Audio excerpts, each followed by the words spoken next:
Hello, everyone, and welcome to Wanderer's Haven, where the the chuckling fools that we are, get to sit around and play TTRPGs for everyone's enjoyment, or at least I very much hope it is for everyone's enjoyment. I am Miko, otherwise known as the OKSGM.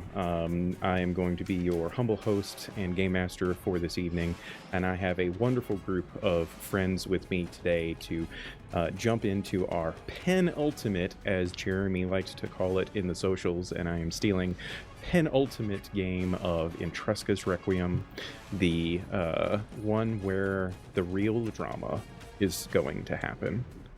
And before we get into introducing all of these wonderful, lovely, awesome people that I have at my virtual table today, I just want to do some shout outs here. First shout out to Jay and Peku and Tabletop RPG Music. They did a collab for Jay and Peku's new scenes thing. Although it's not new now, it's been around for several months, so I should probably stop calling it a new thing. They have a scenes thing, and it's pretty awesome. They do really cool splash art for all of their, or for some of their maps. And this particular one that you have seen in the intro and bumpers, they was a collab with music from Tabletop RPG Music, which were awesome. And then the other music that you are hearing tonight is from tabletopaudio.com, who I personally absolutely adore. I've been a patron of theirs for years now, and will continue to be for a very long time because they deserve it. If you want, cool, awesome, not sponsored by the way, in any way, shape, or form. If you want to bring cool, awesome music to your tabletop, virtual or otherwise, go to tabletopaudio.com because they have a bunch of free stuff that you can use. They've got soundboards and music and all kinds of awesomeness. All of that out of the way, let's do some quick introductions around the table. Please, everyone, tell us who you are and who you are playing tonight, and we will start with the effervescent Evan. You're muted. Oh no, you're muted. Effervescent. Do the voice, Kevin. Hi, everybody. Kevin Stacy here. We're gonna be playing some D&D tonight. It's gonna be so amazing. I'm Kevin, and I didn't know I was going first. I was actually you broke in. I think that voice hit a little too close to home for him. He probably knows a couple of gentlemen down south that might that you might be haunting his mind with right now. Hell yeah! Alrighty, so all right, I'm Kevin. I can be found online at the socials at Kevran Games. I am back tonight, playing everyone's favorite a-hole wizard, Develian Illustriel. He is, in fact, a wizard who is secretly married to Beth's sister, character, mind you. Nothing weird going on. And yes, it's been a real thorn in Beth's character Barrick's side. I'm good buddies with Jeremy's character, and tonight I can feel there's something coming, and I'm just going to leave it at that. Yeah, we didn't know that you made an entire new school of wizardry until a couple episodes ago. The a-hole, the a-hole school. Yes. You're welcome, internet. Speaking of going to a-hole schools, Jeremy, why don't you? Hey, I'm Jeremy. How's that degree coming along? A-hole school probably in December, at which point I will be, like a full-on a-hole. But until then, I'm just a fledgling a-hole. Please forgive me. You can find me here when I'm streaming. Otherwise, head over to Twitter, WH Pubs. Mostly based on WH Pubs. And who are you playing tonight?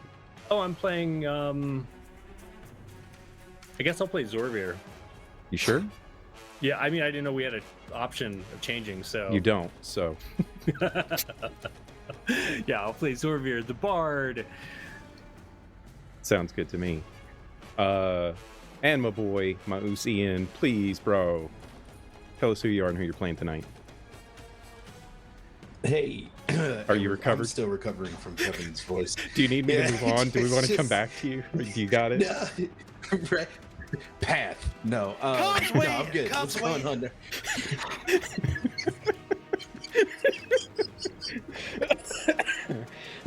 I'm in. I'm playing Acris. I'm a war bard. I'm done. Power through. Love it. Deb. Hello, I'm Deb. I am currently catless tonight. I'm traveling, so there's not going to be any cat assholes showing up on stream for Literally, my camera. no cat at least. assholes. Right? Yeah. I am playing Cassia, the Knowledge Cleric, this evening and for this whole, episode of arc of games. Nice. Yes. And the wonderful, the joyous, the smiling most of the time, Beth Masco.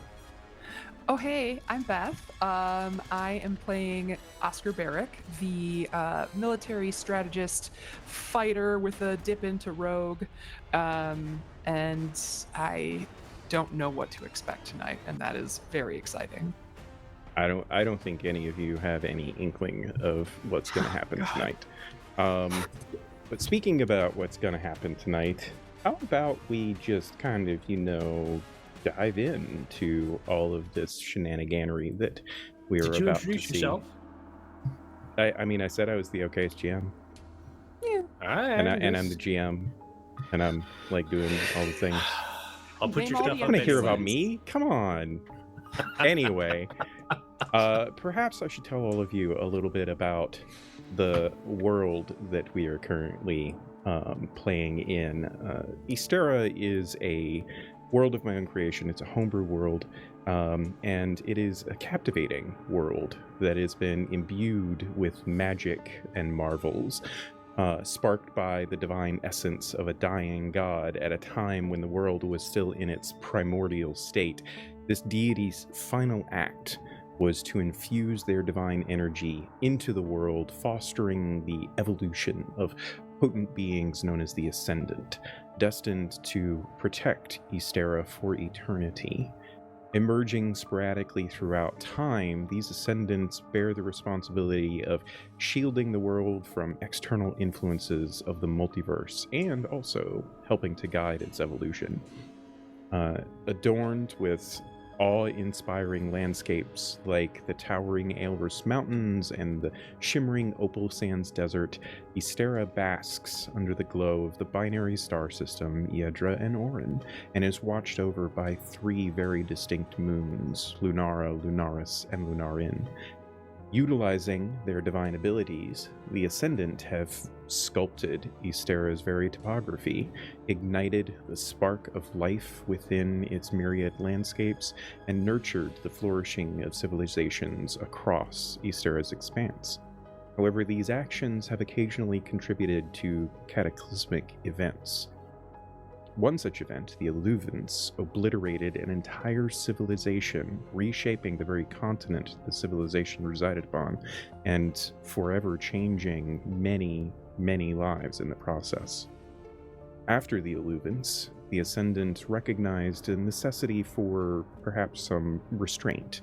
They distanced themselves, retreating behind a demiplanar gateway from where they could maintain their vigil over the world without directly affecting Ysterra's mortal inhabitants. This withdrawal catalyzed a period of expansive growth for the various civilizations of Ysterra, alongside population booms and magical and technological leaps. It has steered the world to the precipice of an industrial revolution. Modern Ysterra is a realm where tradition meets innovation. The Ascendant's legacy is deeply woven into the fabric of its identity, but as mortal races ascend in prominence, the world faces new opportunities and dangers. The inhabitants of Ysterra, the architects of their own destinies now, are confronted with the whispers of change.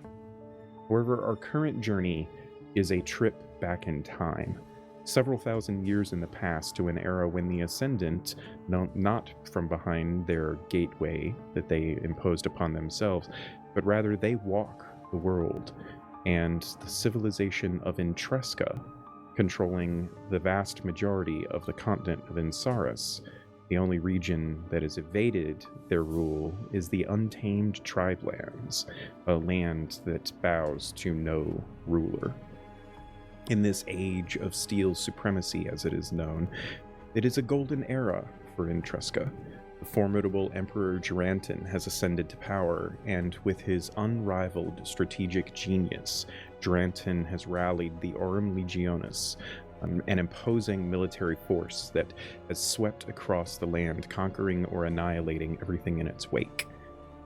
During his 5 centuries of rule, Intresca has not only expanded its borders, but has also made significant strides in technology and magic. Yet these gains are tainted by the cruel exploitation of enslaved populations from all over the continent. While the amassed wealth and slave labor has led to economic prosperity, societal changes were inevitable. Slavery was eventually abolished, and although these reforms were initially celebrated as progressive, they seem to have sparked some measures of unrest. The emancipated slaves, now freer but maybe even more powerless, began to question the hierarchy of society and the injustices within the empire. Emperor Duranton, intoxicated with his own power, perceiving himself as a living deity, has demanded unwavering devotion from his subjects, and with that, he has remained blissfully unaware of the growing resentment within the empire. Oblivious to this brewing rebellion, Duranton may not be aware of the storm that is about to break. And that is where we meet our players.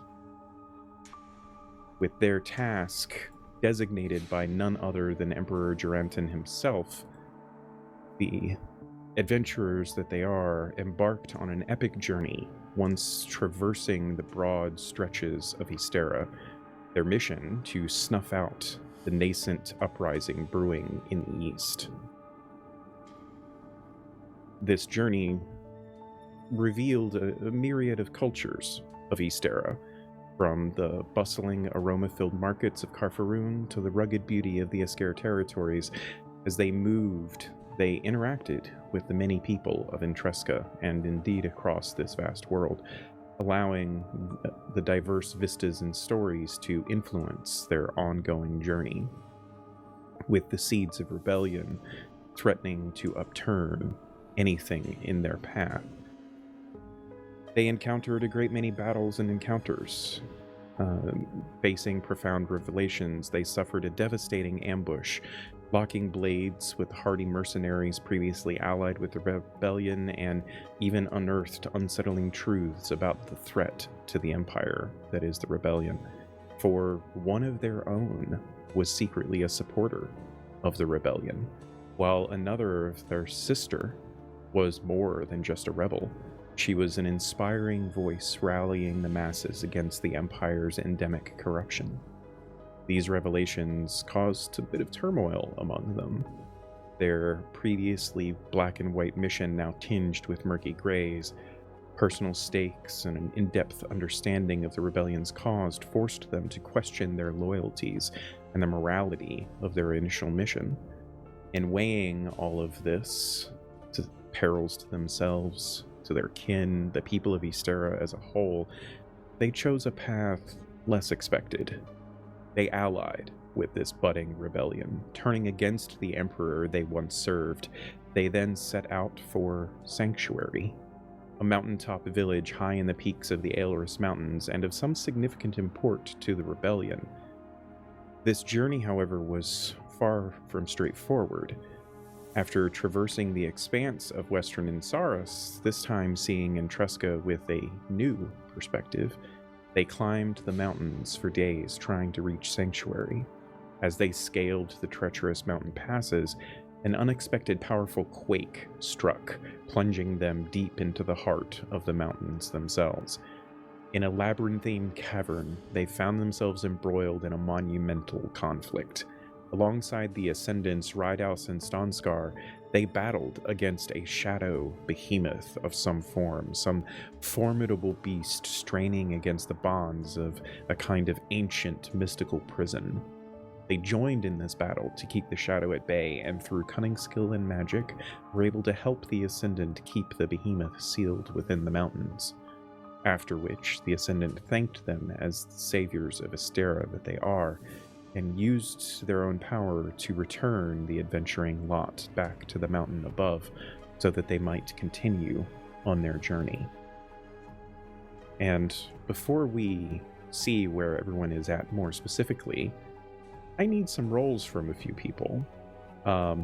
Barrick, I need for you to roll a Constitution saving throw. Aelress, I need for you to also roll a Constitution saving throw. And Cassia, I need for you to roll a Wisdom saving throw, please.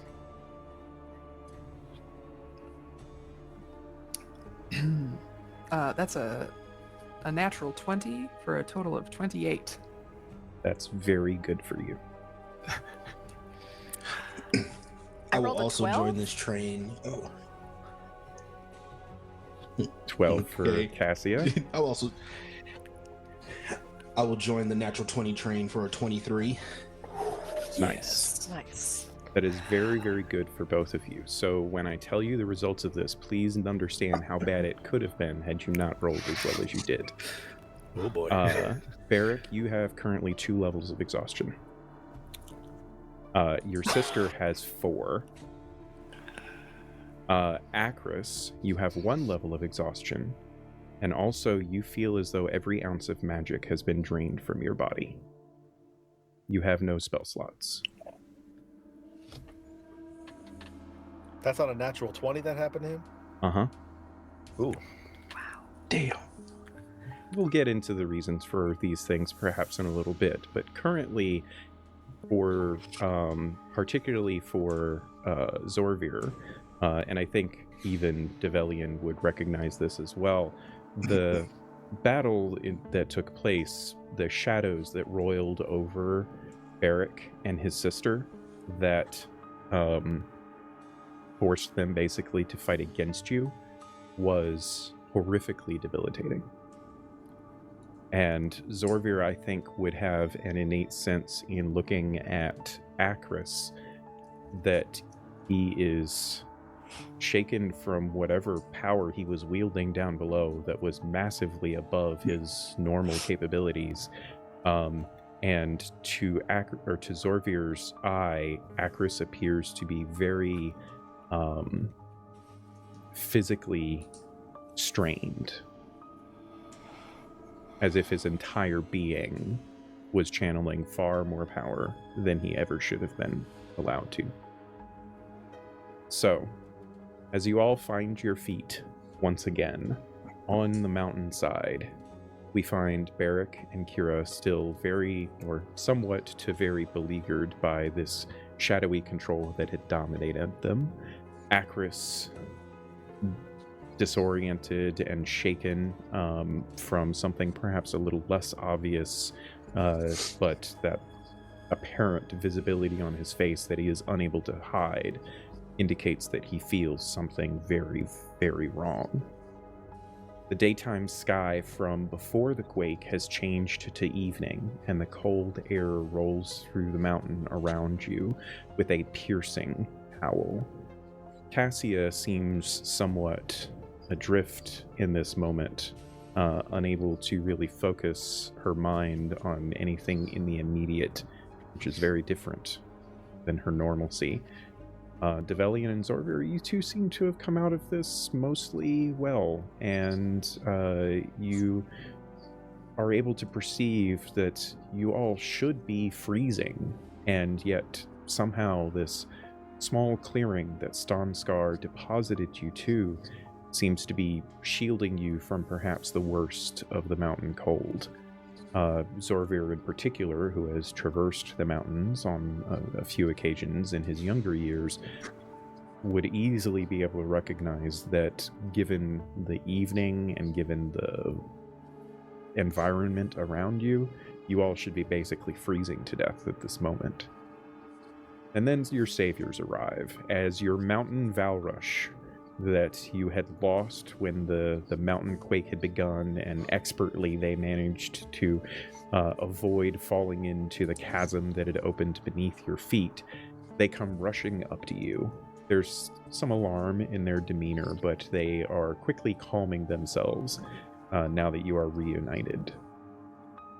What would you all like to do? We're pretty much safe at this point. Everything has been resolved. There's no other threats around. So I will actually, Develian will actually go up to Kira and in a tone that's kind of reserved for places not in public with everyone else, he will just, "My love, are you in need of help? Perhaps I should speak with the priestess Cassia." She looks upon you. You can tell very obviously that she is physically and to a lesser degree mentally drained. You see the exhaustion on her face.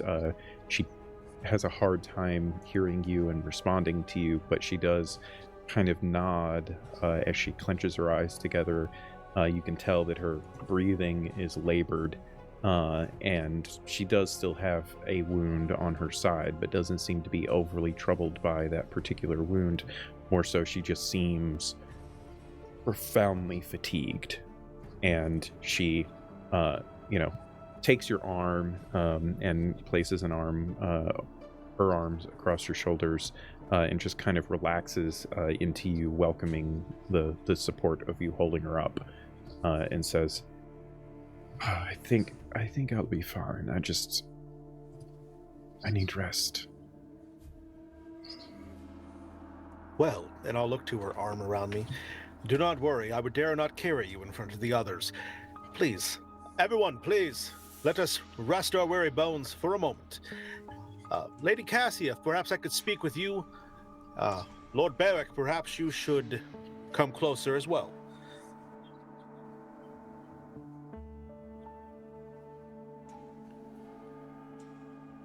"Are you injured? You look like hell." I feel okay, all things considered. Yes, I am So slightly injured. this stubborn streak runs through your entire bloodline then, not Yeah, it just does. my lady's. Mhm. I see. Lady Cassia, if you could, please, a moment. Of course. And I'll just explain, I mean, it's probably going to be pretty obvious to see, I would assume. So I'll just kind of, and again, I'll do this in a way that's not going to be like announcing to everybody here, because I'm just trying to keep a certain level of decorum. "Is there anything that you could do for the Beric siblings? There is a fact that I do not know the beginnings of how to conquer."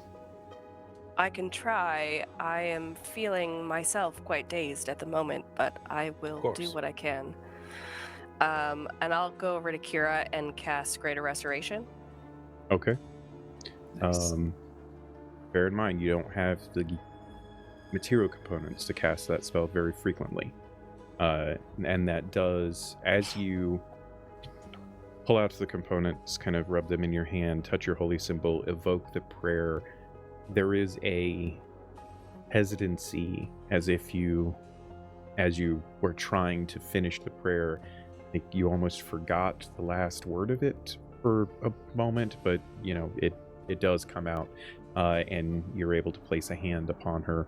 The warmth of the restoration does wash over her, and she does seem better. So she now has 3 levels of exhaustion instead of 4. That's still very bad, but she does open her eyes and looks at you and says, "Thank you. That helps a lot. Perhaps we should consider getting out the tents and making a camp. I don't think that we can move tonight. We're still at least a day, if not more, journey away from Sanctuary." If I may, I have a better suggestion. And I have a scroll case on my side that's right next to where my sword is, Mm-hmm. or where a sword would be. The quill is put away right now. I will take out the scroll case and I'll pop it open, and there's 3 different scrolls inside, and I just find one and I pull it out. It's got like gold filigree on the sides where the two like the tubes come out the end, like a weird, it's very decorated looking. You can tell it's a higher level spell. And I will say, if I may have a location for us to rest in for the night. All of us, actually. Which spell is this that you have a scroll for? It is a scroll rope trick, which Okay. Oh, nice. makes an interdimensional pocket space that you can go rest in. Sick. I can bring it up exactly if you'd like to know exactly what it does. No. I'm familiar with it. That's fine. Okay. Well, And if that's all right, I'll unroll it. I will recite the draconic language that's imprinted upon it, and the words will burn away, and there will be I'll have to pull out a rope, the rope I have in my pack or whatever and my pack, I should say, it's like that weird coin purse that I have. It's like a Mary Poppins kind of thing. I'm pulling out stuff out of it that looks like it shouldn't fit in it. It's a magical coin purse that I've been using this whole time. And I pull out a big long rope, and I do the incantation and do the gesturing or whatever. And when I throw the rope in the air, there's like a curtain almost that appears, so we can climb up inside of it and kind of rest. That's great. It's bigger on the inside, we'll find.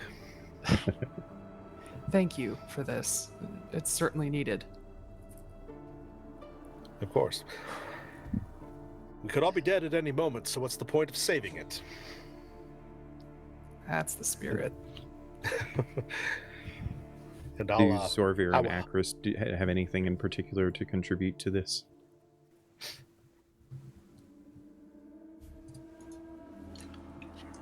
I think Aelress is more so like focusing on his own body. Like he knows something is wrong.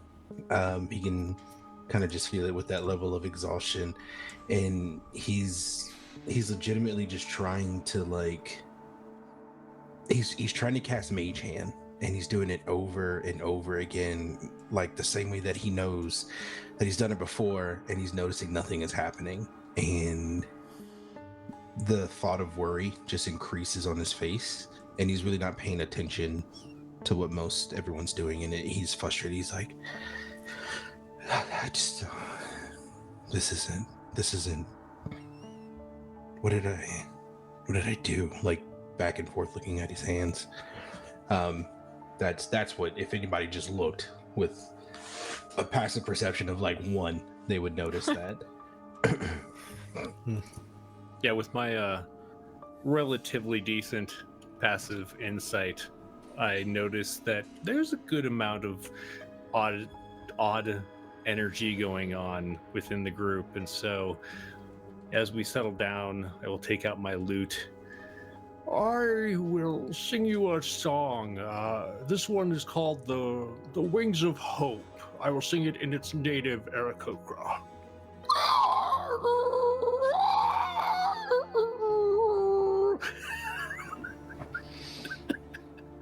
So beautiful. And he'll go on Sorry for to a any while. headphone users. Right. Right now. If you were looking for an ASMR show, sorry. Oh, like and subscribe. Yes. For more content just like that. Welcome. 30 minutes of Aarakocra screeches, like, oh Oh my god. This is how I go to sleep every night. Shivers.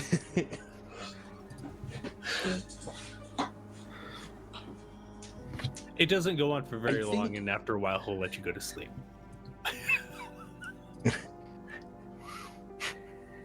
So I I think think in- before we kind of like bed down, or Okay.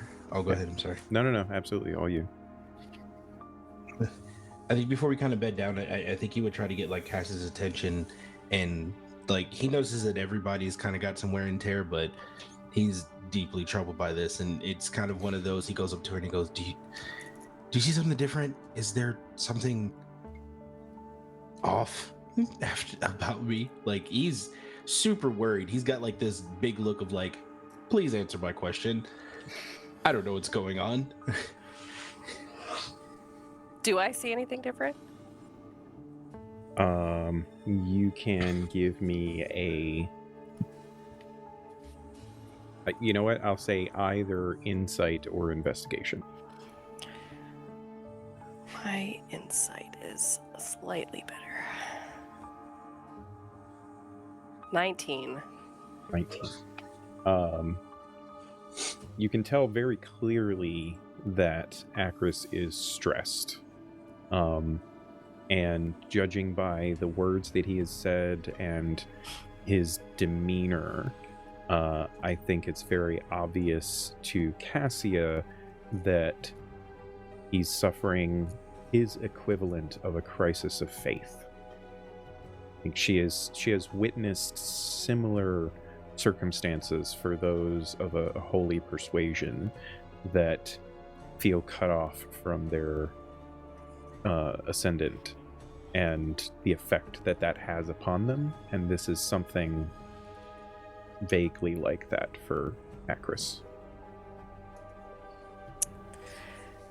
You look as you always do to me, but you do look troubled.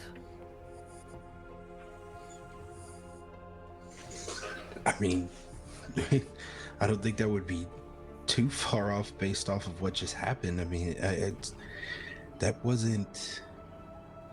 Nothing about what just happened is something I've ever even read about. It's... You know what? I'm not even going to attempt to comprehend it. We were in a hole, surrounded by fire, with shadow creatures and 3 ascended beings fighting each other. And we're just running around, lighting torches, mystical torches. I mean, what happened to Oscar and his sister? Like, I would expect this is something that you would know about or even have experience. Of course I'm troubled. The world can be wondrous and it can be terrifying.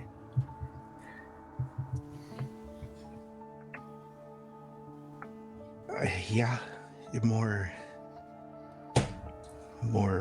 riddles. I appreciate it, Cass. And like he kind of just like turns away from you, completely dismissing the entire conversation in frustration. How big is this thing we're in? Would we say it's just like a size of a decent hotel room, or no? This is basically is basically a void in space and time almost that just has it's only a 10-foot radius, I think. Yeah, I was looking it up. It's basically just enough room for us to fit in it. Yeah, it's and just it's a got small like little pocket. a 3-foot hole in the center. It's like a dome. And it's got like a 3-foot tent, hole actually, in it. just hidden away. Yeah. Okay. Is the door visible to those who are allowed in it? Is it that kind of deal? Mm-hmm. Mm-hmm. Yeah, until I pull the rope up inside, then it kind of seals us away. But well, you can still see out of it if you're inside of it, even if you pull the rope up. People outside of it can't see it if the rope gets pulled up. Yeah. Yeah. Okay. Aelress is going to walk out of the dome tent void. Okay. Like, just not going to say anything and just completely walks out. Is it night where we're at? Yes, it is night.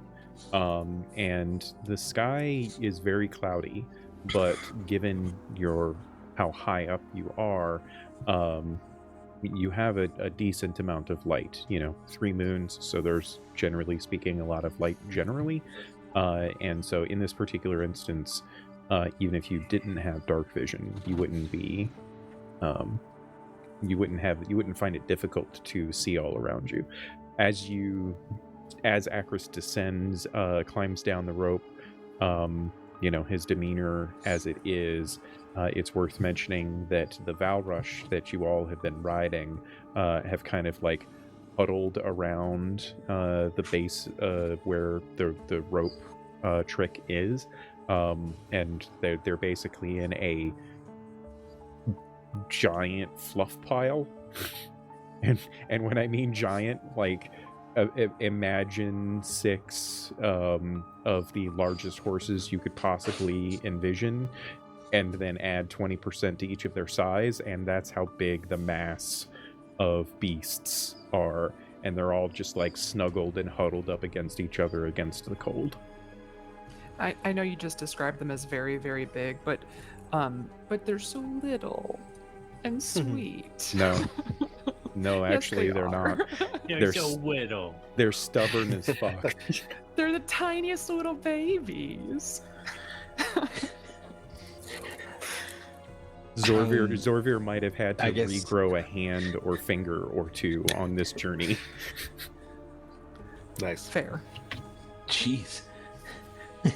I would show you a picture, but I Um, currently don't have the rights to show that picture, so I could actually I could send it to all of you privately. But anyway, continue. Ian, what do you got? I think Ackers pushes past the big fluff pile, like still in the middle of his frustration, and I would say kind of just walks like maybe like 10 or 15 feet away from the rope, and he's not even looking up. He's just looking out to whatever's there, and he's like, "What is this?" It's a very it's a hushed yell. He's like, he goes, he's like, "What is this? What happened?" Is anyone And he waits, interested in and I assume going there's no after answer. Acris? Cassia wouldn't go after him necessarily, but she would like follow enough to keep him in eyesight so that he doesn't, I don't think he wanders too. Or Ian, you can correct me if I'm wrong, but I don't think Acris wanders too far away from the opening to your magical interdimensional tent. No, it's not too far because he doesn't know where he's at, and I'm pretty sure that it's not like we're in a clear plain, Lion Right. King style. No. Like, She still would have followed just because that was she got brushed off and knows Okay. that he's troubled and wants to just keep watch over him without forcing any more conversation. Okay. Well, Cassia bears witness to this cry into the heavens, as it were, because you're high enough to almost touch the heavens, and seemingly there is no response. he's like, yeah. This isn't a moment to, and his tone raises a little bit. This isn't a moment to be silent. This isn't a moment to be ethereal and mysterious. I need an answer. I'm seemingly doing everything that you asked. Nothing. Is there a ledge? Of any I kind? mean, you guys are on a mountainside, so there's like you Okay. can see he horizon. He walks over to the edge of the mountainside where there's a ledge, and he takes the symbol of Vimerdal, and he holds it over the ledge, and he goes, "If this is what your plan for me is to exhaust myself, beat myself to where the gifts that you give me are easily taken away, I don't want them." Then he just holds it over the ledge. Wait. And there is nothing.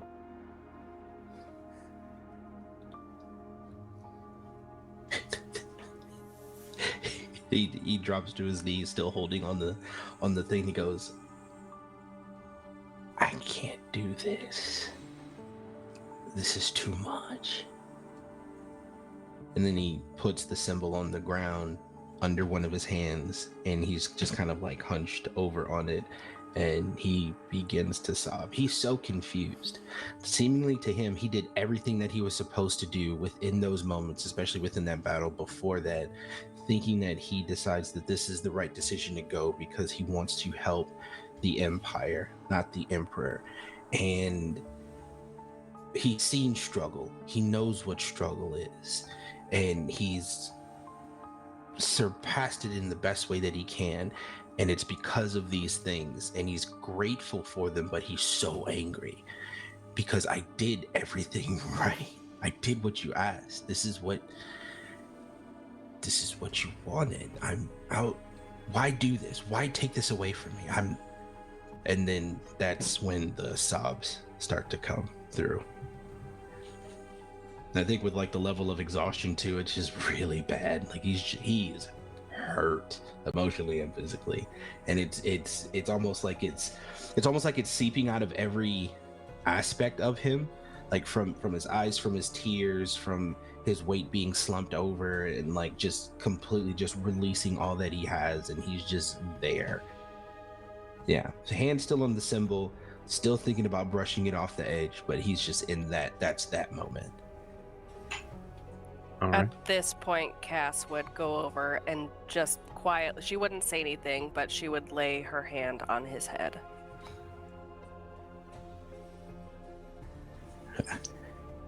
I don't understand, Cass.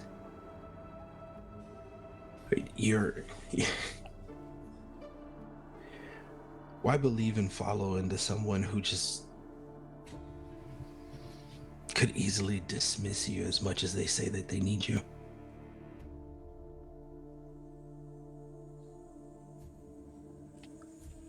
Because they show you a glimpse of the world as it could be.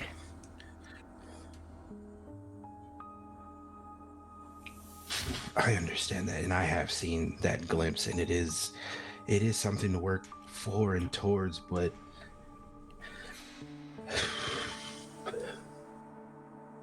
it feels as though the glimpse into the future of what possibly could be is not a future that I'm going to be a part of. And that scares me. Don't lose hope, Aelress. The world will look brighter in the morning with some rest.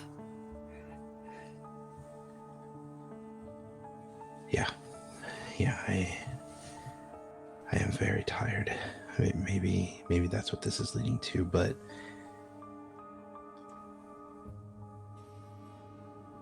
I'm willing to go whatever lengths it takes for us to see a better day. I'm just scared that the outcome for me personally will not be something that, when it comes, I'll have the bravery to pay.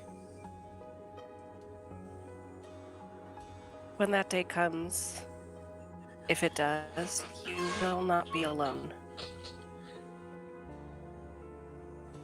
Yeah, I know that. I know I'm not, and I appreciate everyone here.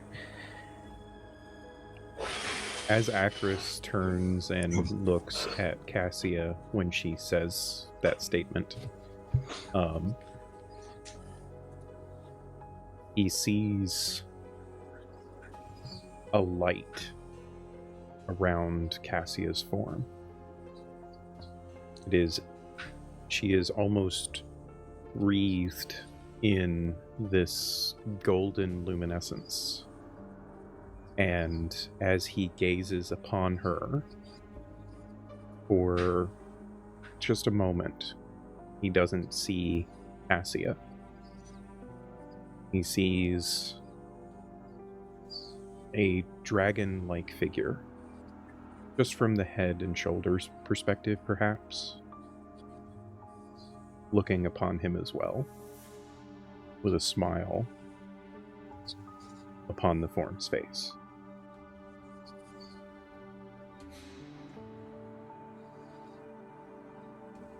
I think he kind of like slowly reaches out towards the visage of that form, but then he kind of catches himself. I think the logic of it, I'd say that this isn't real, but this is actually what I'm seeing. So this probably would be a little bit weird if I just touch Cass like that. So he kind of just goes back and he goes, "I'll be fine, Cass. I'm just gonna collect myself. I'll be back in there in a second." And as he says that, the radiance that has surrounded Cassia in the moment fades.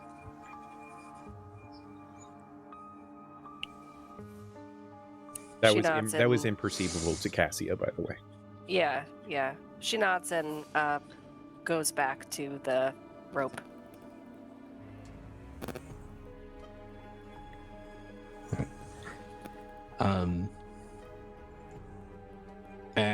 After seeing Cassia go back into the rope, Aelress stands up. He has a very heavy and exacerbated sigh.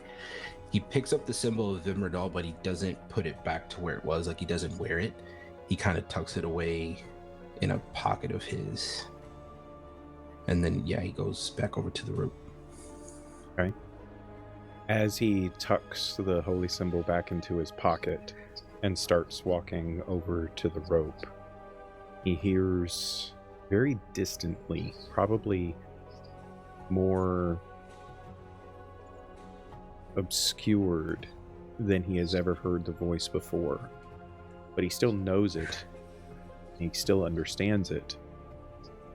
He hears the voice again, and even though it is so far distant, he is able to make out, "I'm sorry."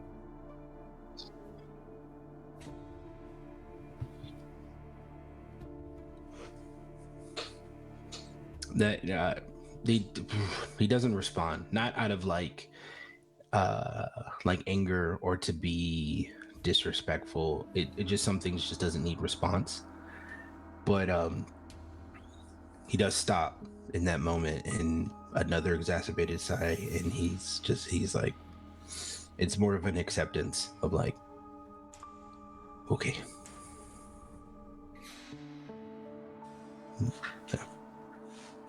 You were needed.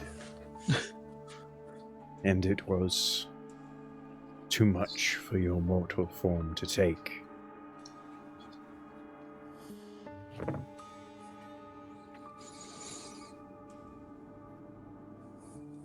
We don't always get to decide who our champions face.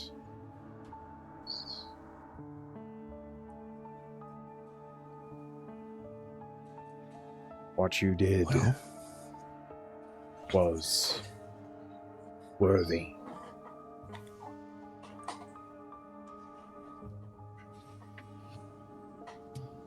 But your journey has just begun.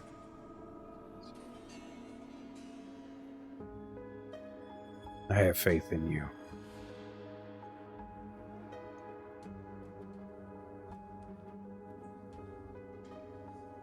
You are not alone. And you never will be.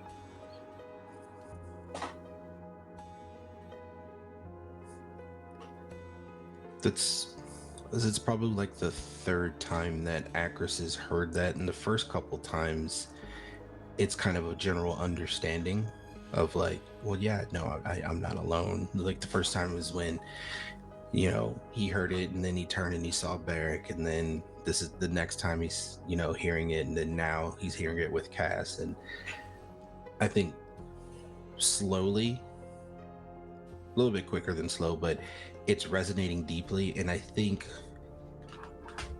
him understanding the levels of how not alone he is, it's comforting, but then at the same time it still weighs heavily on him because he feels a sense of responsibility immediately grew 10 times because of that.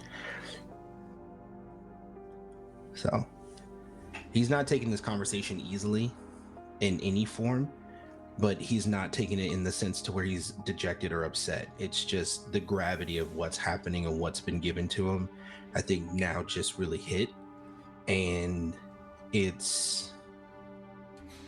just became a different ball game for Aelress. So, yeah.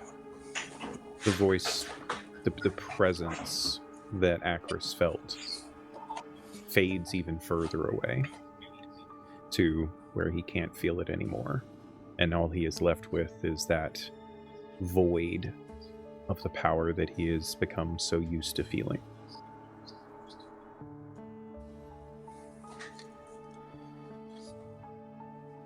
That's bothersome. Above table, Ian is very bothered. It's just like, oh shit. But we'll take it in stride. We'll keep that symbol in his pocket and we'll just keep it pushing forward. All right. Beth, Jeremy, Kev, was there any discussions amongst the lot of you taking place in your extra-dimensional tent? And Like, so after there I the- was, completely surrounded, without any sort of. Oh, I'm sorry. You were starting to say, Zorvir.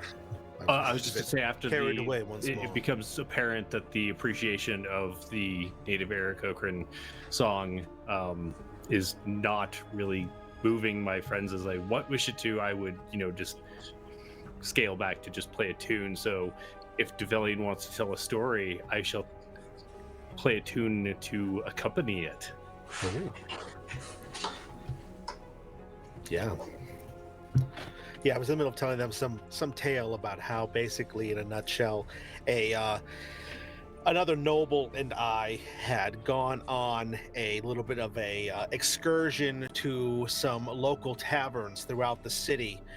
We actually came across a way to go to these different taverns all in a row in one night, and by the end of that night, the other noble was just crawling all over the place. It was really kind of embarrassing for him, but something important was started that day, and Develian really does hope that someday people will carry on that tradition of going to multiple pubs until they have to crawl around them. And if that's what happens, then that's what happens. But Damn it. but of course, I tell this story for a higher purpose. There is work to be done, and if I could, Miko, I'd like to be saying this specific thing when Cassia is still outside with Aelress, if I could. Sure. I originally intended to have this work be, as most of the work I am used to completing, done in solitude. However, I believe the two of you have truly known what it is that we face. I will need allies with a certain amount of strength that I do not possess to do what I feel must be done to safeguard our kingdom, our empire. I think you know of which I speak, Lord Beric. This will only end one way. With one man dead, or all of us. Frankly, I like our odds. Well, the Emperor Drontan is not one to be trifled with. I have seen him best others in combat with skill of blade, and although I have not seen it myself, it is rumored he has magical capabilities as well that rival many of the archmages from across the Empire. If there is validity to this, then we will be sorely pressed. Plus, he has an entire army at his back, and hopefully things I have put in place will mean that we will not have any sort of visits from Commander Talon. But who knows? The man has weaseled his way out of my manipulations before. Well, I feel like for now, all we can do is try to get ourselves into fighting shape so we can actually accomplish what we're here to do. But I've seen what we are all capable of, specifically when we're working together. And it might just be because I'm tired or optimistic, but I feel like we might make it out of this for the better. That's the spirit. I Barrett fear just we need looks to be very a tired. bit more sure than that. Luckily, I have only just begun. There are plenty of tricks up my sleeve I have not revealed even to all of you as we have worked together in this time. But I am, as I said, one person. I am sure that we will have your back when it comes down to it. I am still not certain that we need to resort to such violent measures, but should it come to be that case, then I will support you as best I can. We have just witnessed several of the Ascendants battling a dark force from beyond. This is a time of great change, That not was just something. for the Empire. I am definitely going to have to write that one down. That was a tale for my grand. I just kind of go silent and stare off into space for a moment. Anyway, yes. For the future generations of all of us, it would be quite the tale. Indeed. So tell me about this sanctuary that you're leading us to, Devalian. I would love to tell you everything, friend, but alas, it is not my secret to tell, but yours. You will see what I mean in due time. Oh, okay. I don't think I got hit in the head during that battle, so not really sure what you're talking about. I don't remember a place called Sanctuary, but I'll be patient and see what the day brings. Your work is not done. This I know. At some point while Develian is telling a grand story and Zorvir is playing accompaniment, Barrick, sitting in this hole, essentially, he's kind of grown used to making himself comfortable in uncomfortable places, just, traveling a lot and being on the road. But he'll sit across from his sister, and while they're talking, he'll just sort of nudge her foot with his. She's out. She's done. Okay. She's full done. She had 4 levels of exhaustion half an hour ago. Yeah. That's true. That is true. Okay. Greater Restoration does a lot, but it didn't do anywhere near enough. Well, he'll just kind of take a look at her, thinking about how unbelievable all of this is. What he expected only a few months ago has turned completely on its head, and he's just I think now in this level of exhaustion, finding himself trying to catch up, especially given the entirely unique situation they found themselves in, that got them to this, beat up sort of state. But he'll kind of just be quiet, knowing that he's kind of not in the best place to make plans currently, but perhaps morning will allow for a bit more energy from him. We'll say around this time Cassia returns. Aelress is still a little ways out, conferring with a god or something. Is he all right? As with all of us, he needs rest, but he will be all right, I believe. Will you? With some rest.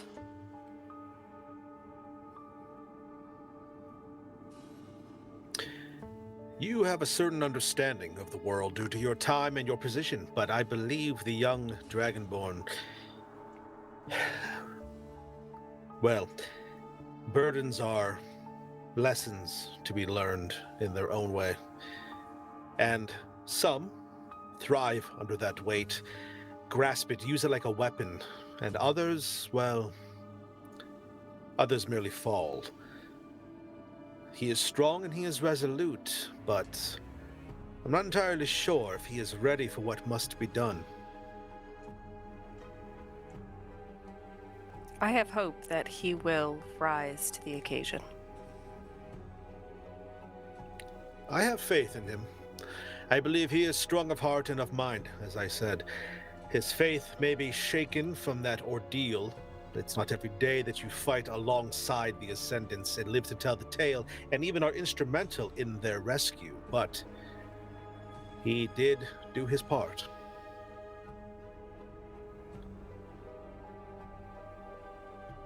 As they are talking about this, Barrick just thinks that he knows certainly that Aelress has what it takes for all of this. No question. He's seen it in so many different ways, but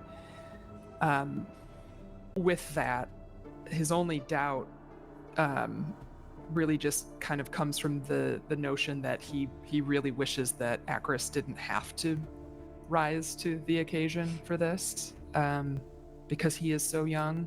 Yeah. And he still can see in him here and there this just youthfulness that is so lovely and pure, and Barrick knows from his own life experience how easily that can be extinguished. So he's certain that Aelress can handle this. He just wishes it wasn't as difficult.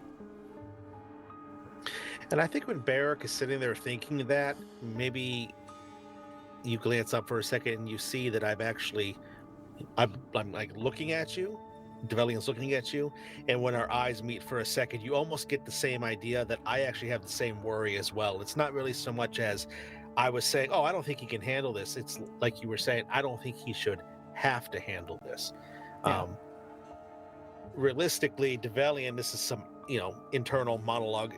Develian really, because he was alone, doing really kind of realistically unspeakable things in the name of this empire and trying to make sure it was safeguarded, making sure certain missions happened, and all this time for basically 3 years, counterproductively trying to overthrow it at the same time. He's had to really kind of pull away, and there was a lot of himself emotionally that he really kind of cut off, which is interesting because he was putting out this really over-the-top exterior facade. And to be jaded like that it's a burden to carry. But he's lucky because, and he looks over at his wife sleeping, and he's lucky because something pulled him back and saved him before he went too far. But I think over this most recent stretch of time, after the initial shock of you having married my sister has sort of worn off, I think Barrick has definitely gotten to a place where you are far less annoying to him, and he has grown a very deep respect, because you do have fairly similar backgrounds within the military, and the sacrifices that you have to make to get to where both of you did. And you didn't take the same path, but you would know all of the things that Barrick had to do, really rough things, for the sake of the Empire, he believed. And he knows certainly that you have also experienced some pretty rough shit over time. So I think finding that level of common ground has done a lot to, I guess, mend whatever the hell kind of relationship they initially had. So he can fuck with you now. That's yeah. Excellent. Yeah. Excellent. So is there anything else anyone would like to discuss this eve before folks get a long rest. Other I will than say this, it's not really more. Go ahead. when Cassia and Aelress get back, you notice that Zorvir is no longer like playing a song. He's more like playing bits of a song that you don't really recognize, and he's like jotting down notes, and every so often you'll hear him mumble something. And with your, I'm pretty sure everyone has, except for maybe Aelress, I can't remember who has the terrible perception, but it would become pretty clear that he's actually writing a song about y'all Oh man. and what has been occurring. And Akros? I would just say, like, of course, Akros like goes back into the hole and everyone lays down for a rest. But like before everyone wakes up, I think he doesn't get that much sleep because he's still trying to calm himself from it. So he's like an early riser, and when they do come out from the long rest, he's outside practicing the moves that he was doing with the Velian when they were at the camp, because he remembers it kind of keeps him focused and it kind of puts him at ease mentally. Okay. Before we get to that morning rise, however, Deb. Cassia wakes in the morning, as expected.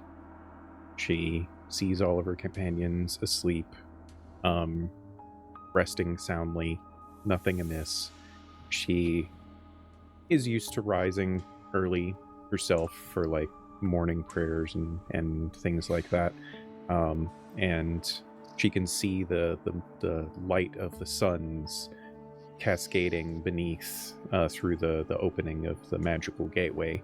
And she pokes her head out and looks around and sees the Valrush kind of resting peacefully, goes down to take in the morning air, and her perception being as ridiculously good as it is, she is able to see, not too far distant, standing next to a rock, kind of just turned away from her, gazing out at the horizon, a familiar form.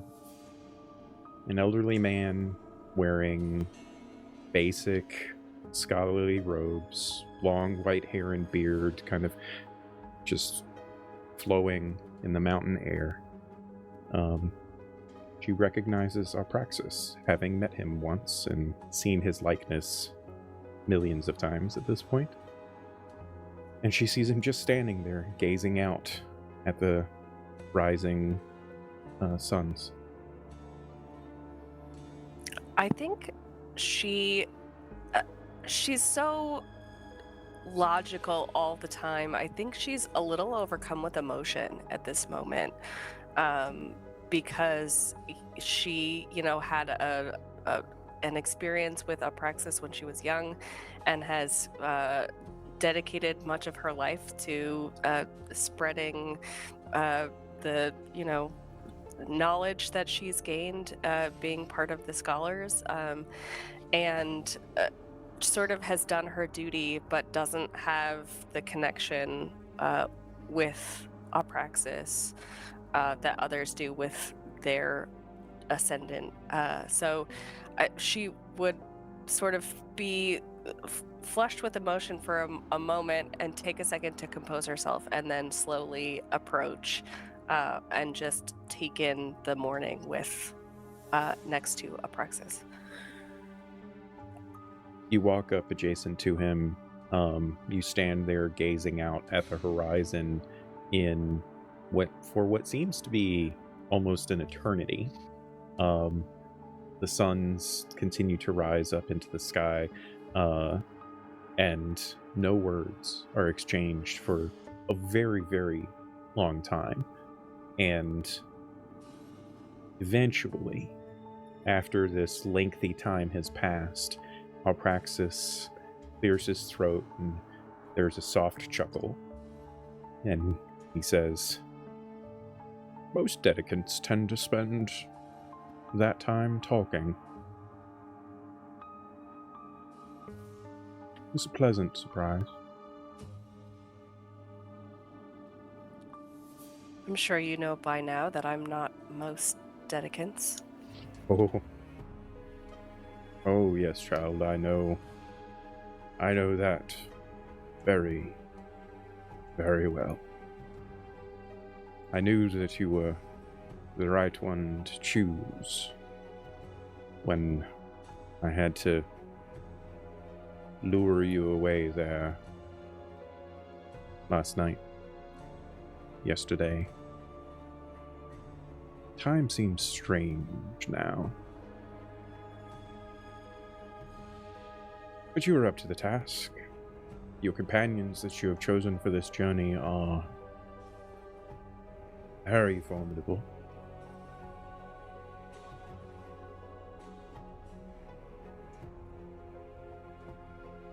I'm glad to see that you made it out unscathed.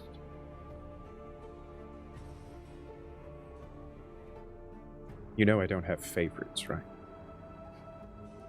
Of course not. Good. That's so overdone.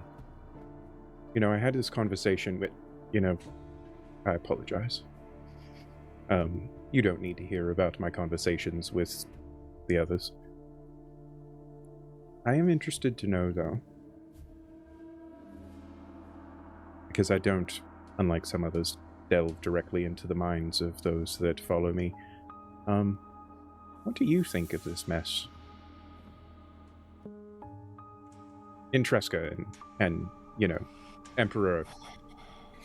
What was his... the arrogant one. They're all arrogant. Anyway, that fellow. What do you think of all this? I think mess is the correct word for it. Great one. Oh, God, don't. Oh. Why can't I just be an old man sometime? I wouldn't be offended. I'll call you... Great. I will, from now on, call you old man. Lovely. Thank you so much. Yes, so you were saying. Mess. It is a mess. I am hopeful for the world ahead, however, and I don't have faith in Durandon to do what is best for the people. And well, that's I obvious. think this group has sparked some hope in me for what could come to pass and for what Intresca could look like. That's very, very good to hear. You know there's a lot more trouble on the horizon, yes? There always is. No, I meant for you in particular. Other than the foppish fellow, I guess that's the best way to describe him. You're going to outlive all of the rest of these individuals quite well. And you're going to have some interesting issues with some of the any kind of gestures like a mask over his face. I had a sense that there would be storms ahead. Indeed. For what it's worth, I thought you might want to know, as well, none of those other fools are going to tell you this. That young woman that you had witnessed being, the spell being put upon her to all of that mess, the one that was following you, that you very smartly sent away. She triggered her enchantment, and it nearly killed her, apparently. She's alright, though. She's come through it. But I think that's going to be something you need to address. Probably sooner rather than later.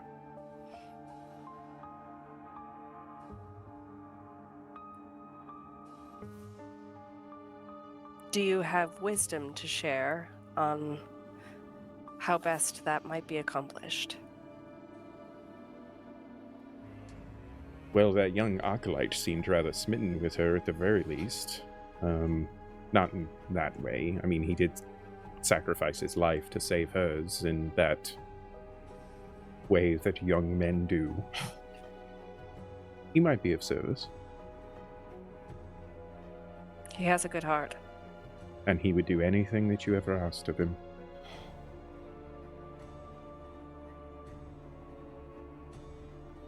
I hate to use him so, but I fear you're right. Welcome to As my you always world. are. No. I am not always right. I get plenty of things wrong. It's just everyone seems to think that they're right. There's one thing that I've learned over the many millennia. It is that you don't always have to be right. Sometimes it's okay just to know that you weren't. You know, you're not always right either. I know that well. It's fine. Now look, I have some other business to get to. Apparently that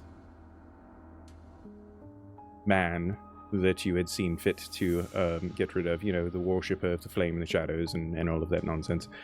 Apparently he's causing a dust-up in the afterlife, so I am trying to lend some aid, seeing as how it was one of my followers that saw to their devastating destruction. I'm going to go deal with that right now. In this particular circumstance, I'm pretty sure you've got it handled. But you know that you can call on me if you need. Thank you, old man. Oh. And he just kind of extends a hand out and snaps his fingers, and you startle yourself awake. And barely the hint of light you coming through the gap, you see the form of Aelress disappearing through the opening in the entryway, as you are fully 100% awake now. She looks over to Develian, who's actually sitting cross-legged, and he just has a wry grin on his face. Because he doesn't need to sleep. Elves just have their meditations, and you know. Meanwhile, I'm like...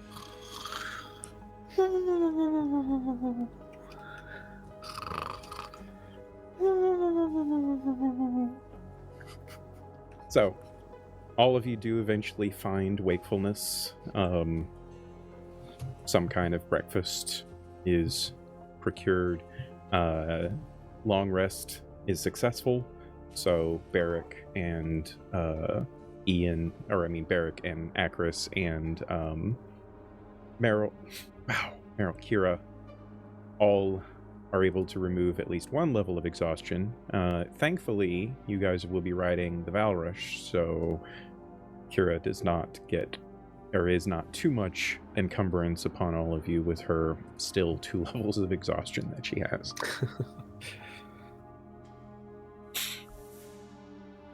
Do any of you have anything in particular you wish to do in the morning before setting out? I think for the final bits of Aelress doing the forms he and I practiced, Develian will join him because Develian does his warm-up every morning to get limber and that sort of thing. And it doesn't say anything the whole time. We just go through it, and at the end of it, I just give him a nod. And I'll walk back to where the others are with him. He nods at him before they walk back. Anyone else?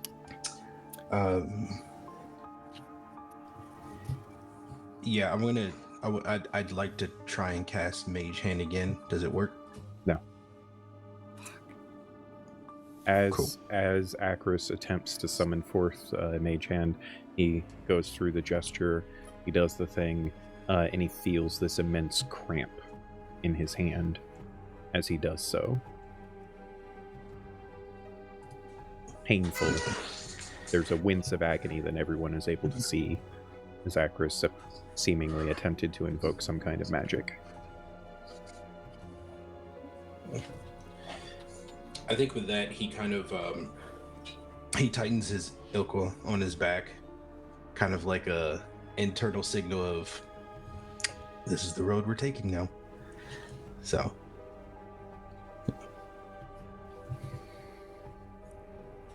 All right.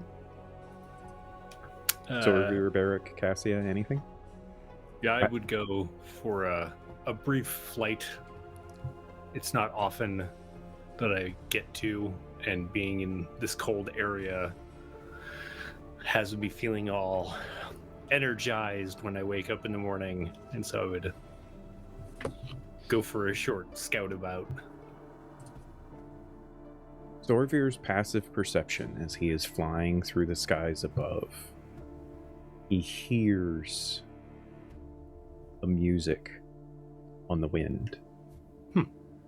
A music, and he assumes it's, him hallucinating and, making, putting his own willful mind upon the sounds of the wind carrying through the mountainscape. But it is a familiar sound of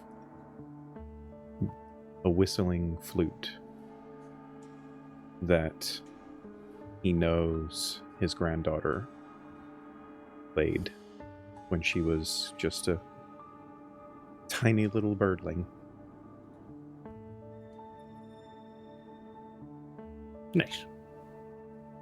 Like if he doesn't think much of it, like if he thinks it's just in his head, then he will go back and feel a little uplifted by that, but not. There's something about the mountains that feels like home.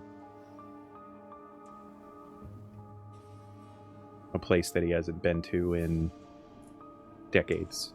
Yeah. Barrick or Beth, anything for Barrick?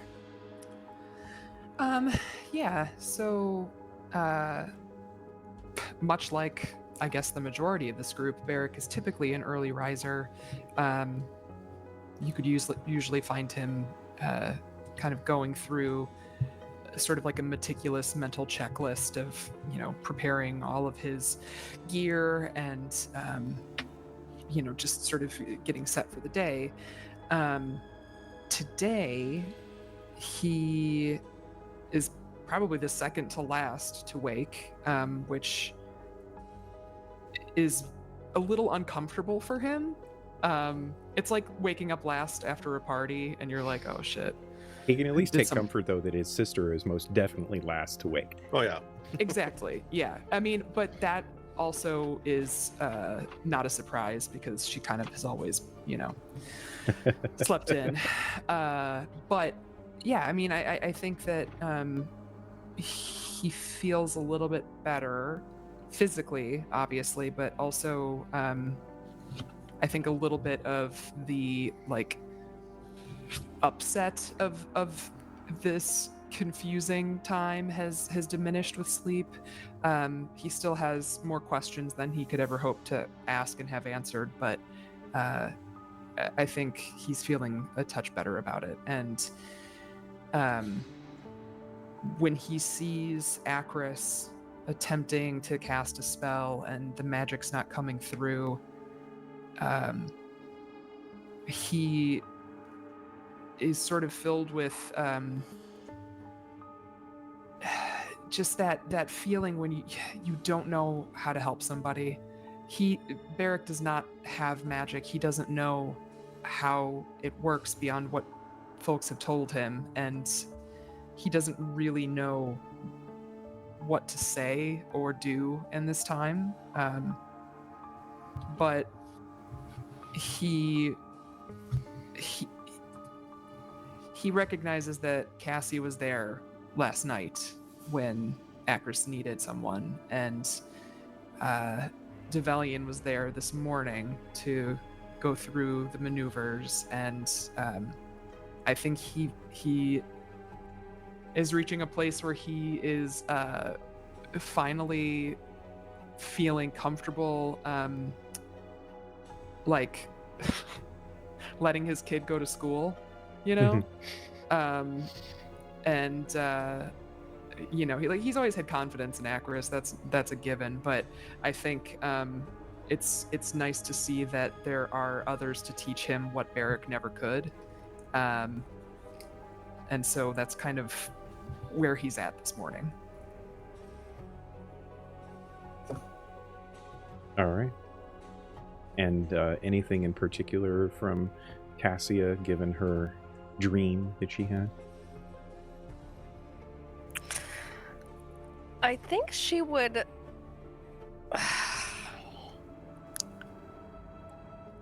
She would just, I guess,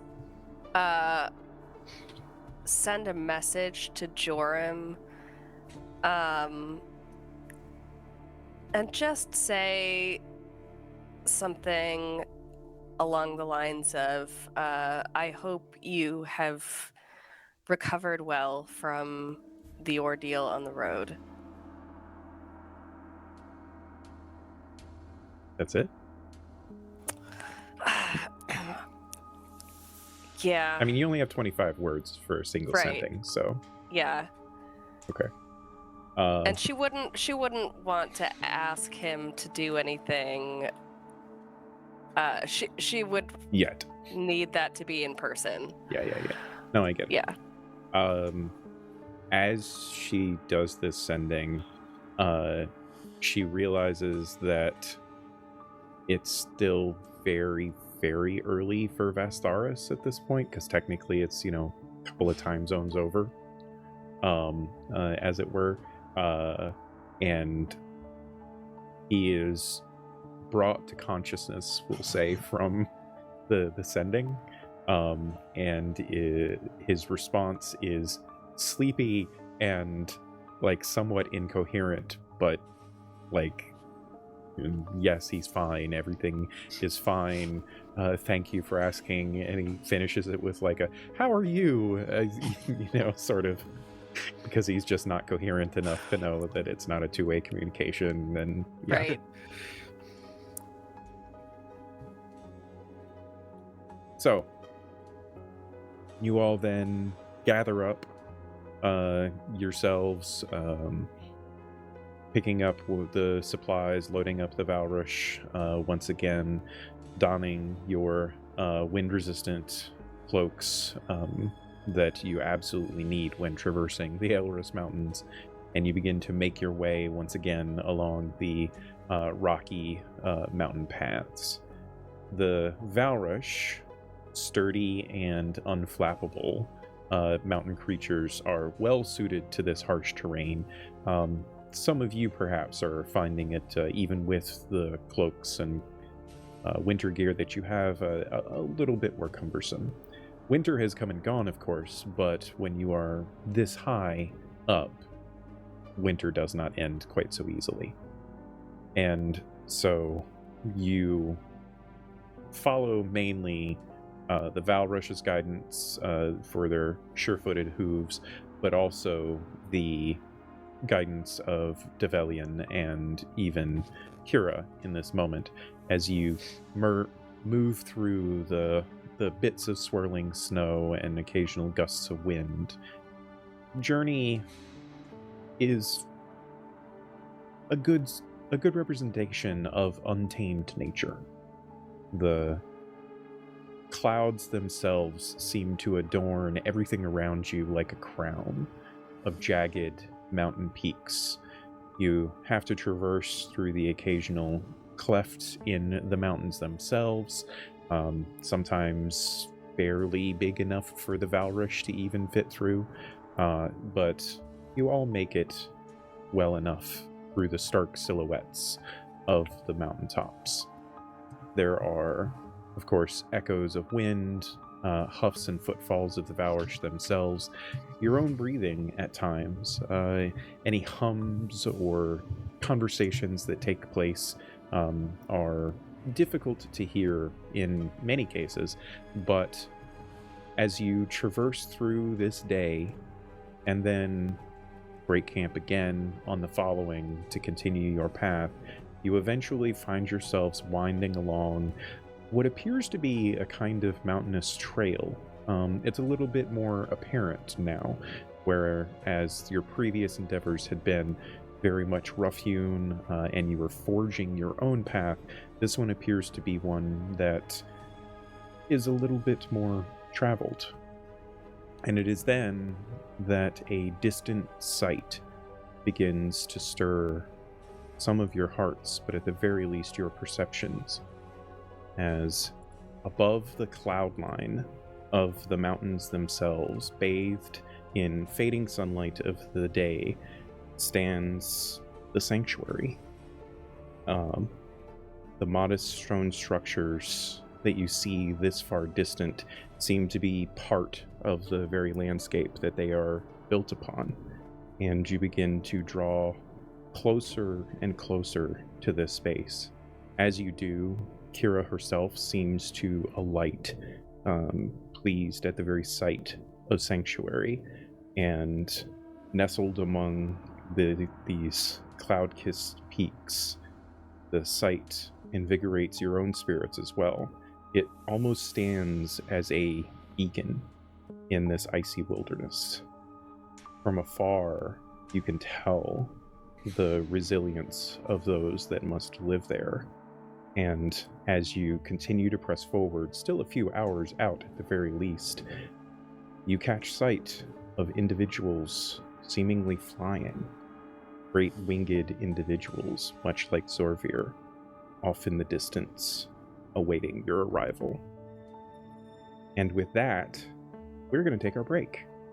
Oh.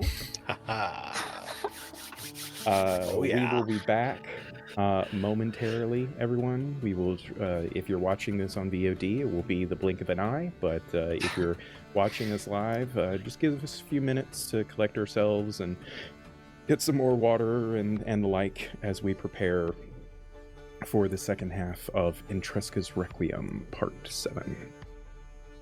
See you all again shortly.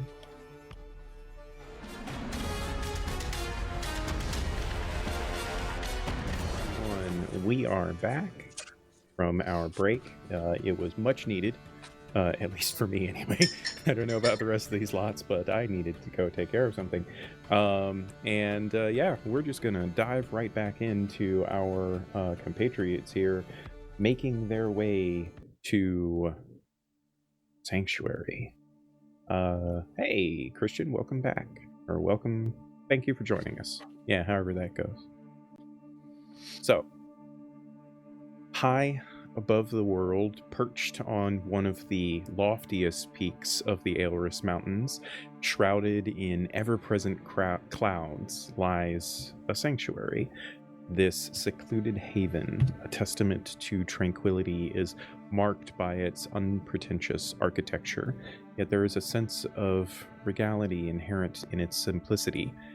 The design is humble, built in harmony with the mountainous surroundings, allowing the robust, raw beauty of the natural environment to be the primary aesthetic. The sanctuary sprawls across various ridges and minor plateaus of the very mountain itself, resembling an ethereal, almost monastic village. Its buildings, though scattered, convey a sense of unity, cohesively tying the purpose-built structures with the rugged majesty of the mountainous terrain. The austere stone and wood buildings, with their angular roofs and stark lines, appear as if sculpted to carry the very wind itself. Inhabiting this mountain sanctuary are the remnants of the Aarakocra. Their feathered forms move through the air with the grace of a leaf on the wind, their wings undulating rhythmically against the backdrop of the mountain peaks. The thin, cool air at these heights is their domain, and the Aarakocra's cries mingle harmoniously with the whistling winds. adding to the serene ambiance of the sanctuary. This refuge, while simple, emanates a sense of calm and dignified resilience. Nestled among the clouds, Sanctuary serves as a testament to the adaptability of those who call it home, its simplicity reflecting the profound wisdom of its inhabitants and the harmony with their surroundings that guide their lives. As you approach, getting ever closer to Sanctuary, I am curious, in particular, Jeremy, what is Zorvir envisioning and thinking as he approaches this far distant place with the largest number of Aarakocra that he has seen gathered in one place, perhaps in his entire life? Well, first I am thinking that everyone's thinking this is so like calm and serene, and they didn't seem to think that my singing was calm and serene last night. They seemed a little irritated by it, but now this seems okay. I enjoyed your singing. Thank you. For what it's worth.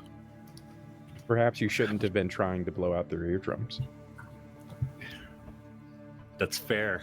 That's fair. Small spaces. Yeah. He didn't realize there was not as much space. Okay, so The acoustics I am are- thinking, one, I'm a little stunned. There's probably a moment. Are we riding these creatures or are we walking with them? You're riding them. Okay. So there's definitely a moment where, he's like maybe playing his lute to kind of make the trip a little more jovial, and he looks up and sees all of this, and it just kind of like fades away, and he's just staring and is like trying to register. Does he know anything about this previously, or is this completely new? You've never even heard of a place like this. And for what it's worth, for everyone else's knowledge, Zorvir is a bard of legend, so like knowing about cool and interesting and unique places and people are his jam. That's what I do. And yeah, I drink and I know things. You maybe to drink more than you know. And taxes. And taxes, yes. Taxes, right? I tax people and I know things. Hence the drinking. Right. And again, Zorvir is gobsmacked in a way by the fact that he has never had any inkling of knowledge about any place such as this before.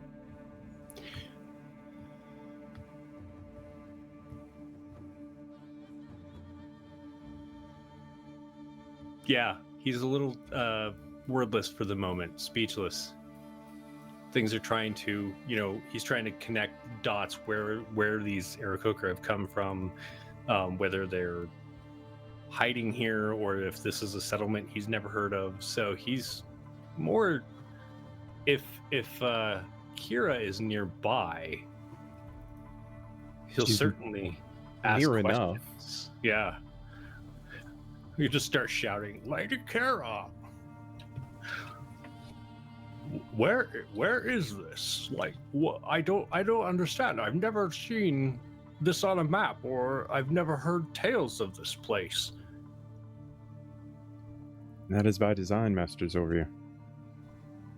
If I don't news understand. of this place spread, it would be calamitous.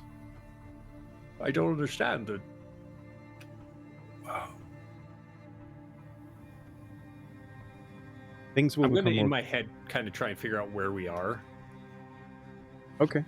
Give me a survival check. Survival check. That was an 18. Okay. Yes.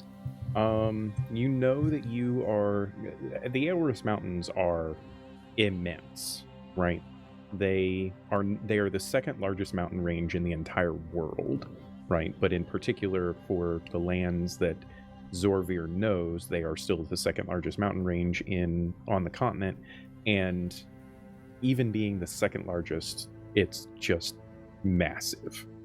No one has ever successfully navigated and come back with like any sense of an actual geography of mapping out the Aelress Mountains, right? It's just not done. That's our next campaign. Aelress Mountains, Western March. But you are intelligent and adroit and skilled, and you know, based on how you've traveled, despite the waylaying that you had with, in the heart of the mountains and all of that, you know that you're still probably on the western half of the Aelress Mountains. If you divided the mountain range itself in two, you're still on the western side of it. And is that in the Empire? Technically, this is all Empire lands. It's just technically no one lives up here. So I don't understand why would it be a bad thing to know that this is here when the Aarakocra have sworn to the Emperor? All in good I've time. been worried about what's going to happen to the Aarakocra should we fail in overthrowing. And that is a very valid worry, my friend. But this is not my story to tell, and you have loved ones awaiting you that can explain it better than I. I don't understand. Who's awaiting me? You will see all in due time, friend. As I promised. Are you all right? Seems like this is... Go ahead, Ian. Seems like this is the second place to where your impressive ledger doesn't meet.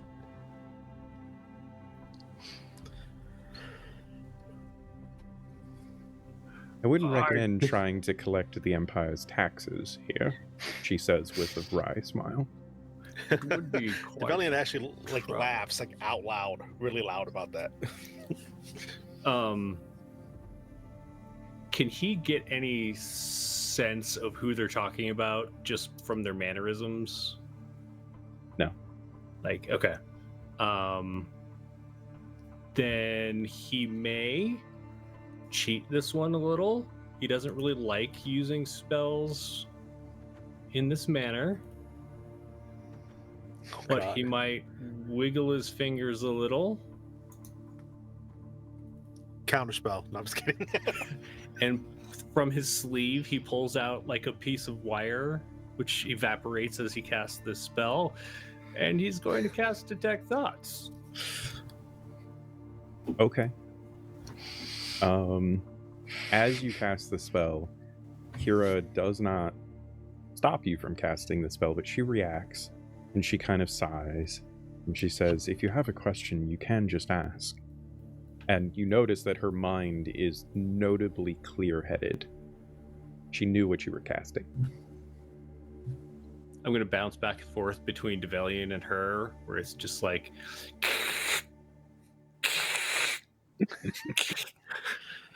That tickles a little bit. You can ask, my friend. We will be honest with you if you have questions. Who's waiting? Your granddaughter and your wife. As you asked, you requested. We sent people for them to meet. You sent the messages yourself. We brought them to safety, as you requested. It did throw a wrench into my plans to have them escaped out of the kingdom, but your plan was better, I will admit. His head is turning from Kira to Devellion and doing the bird thing. Is that not what you wished?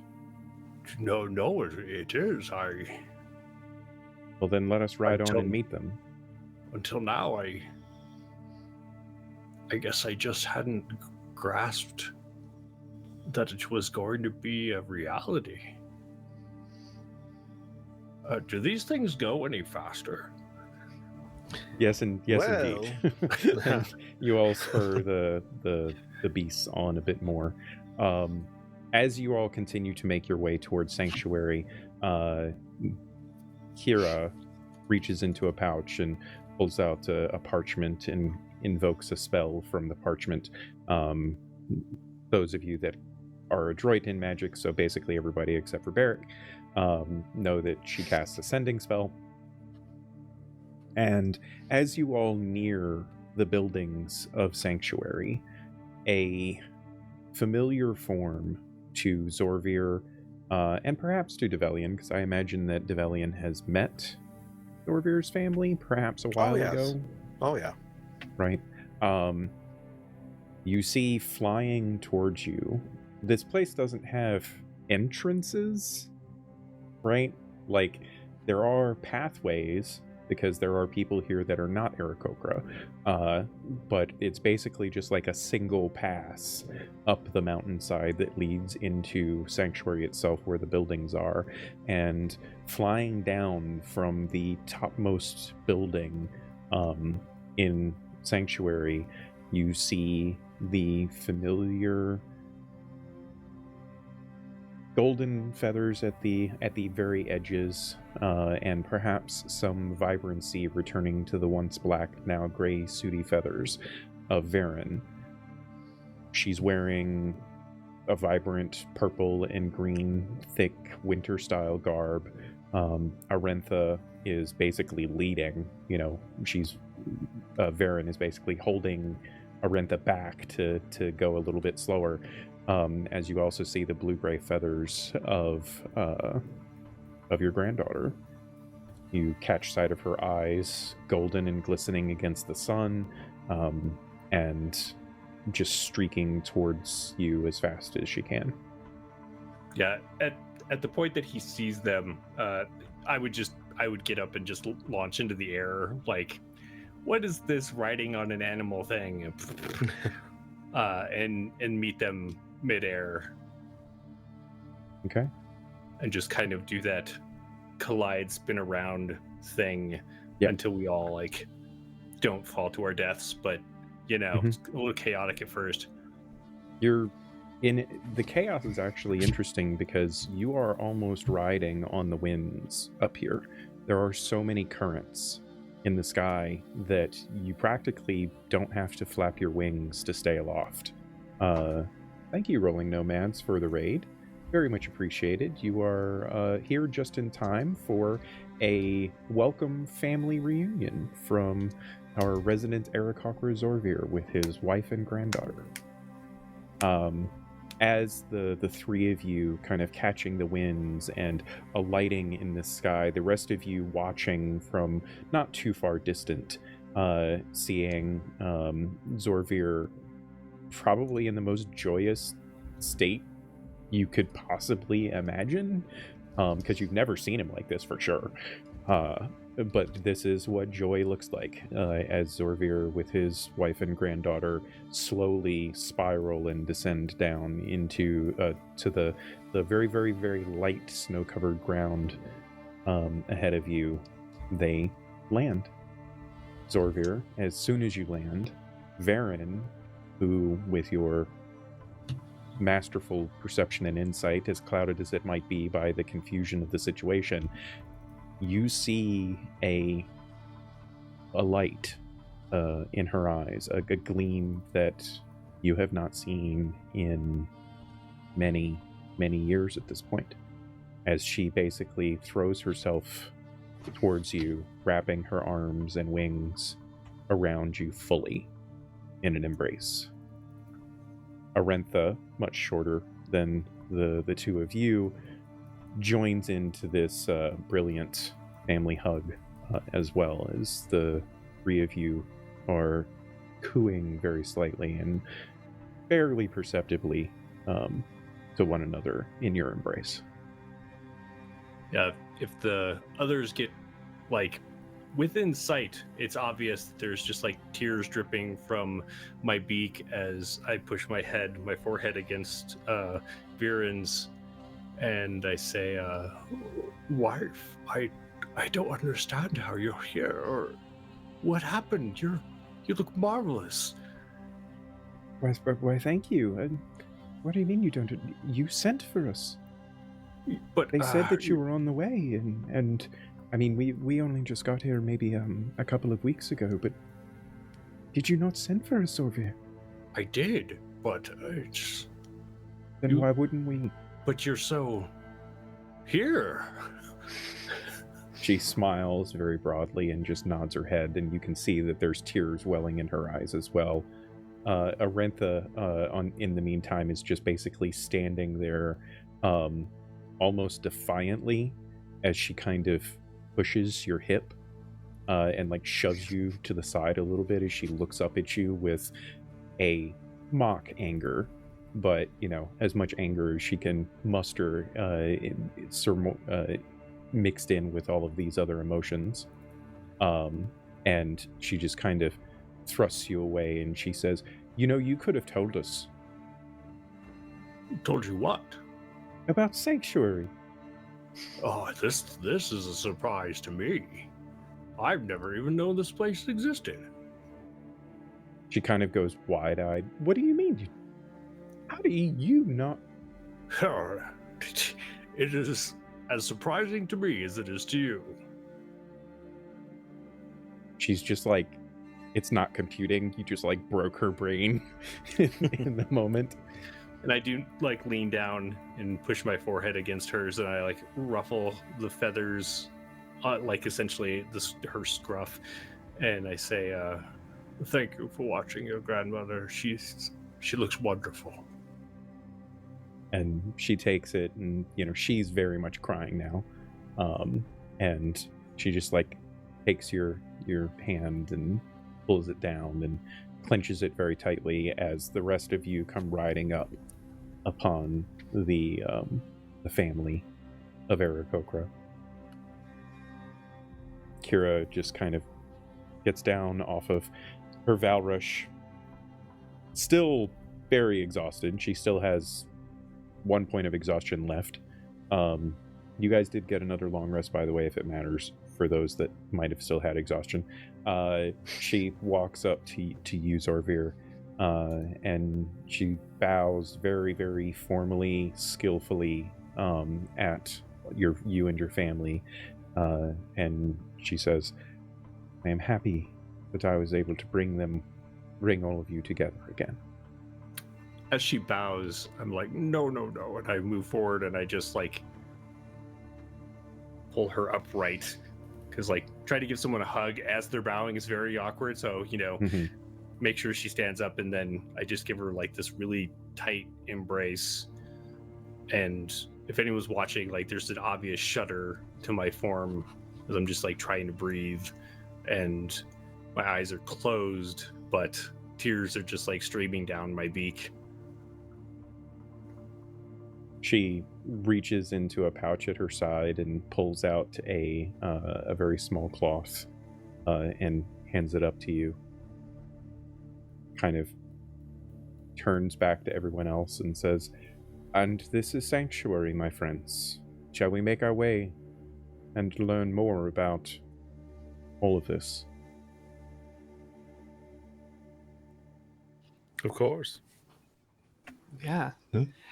As Barrick passes Zorvir, he just gives him a smile and claps him on the shoulder. I smile back, but it's kind of hard to tell. I get it. And Kira looks down at Arentha and says, "Oh, Lady Arentha. My name is Kira. I have heard a great many things about you.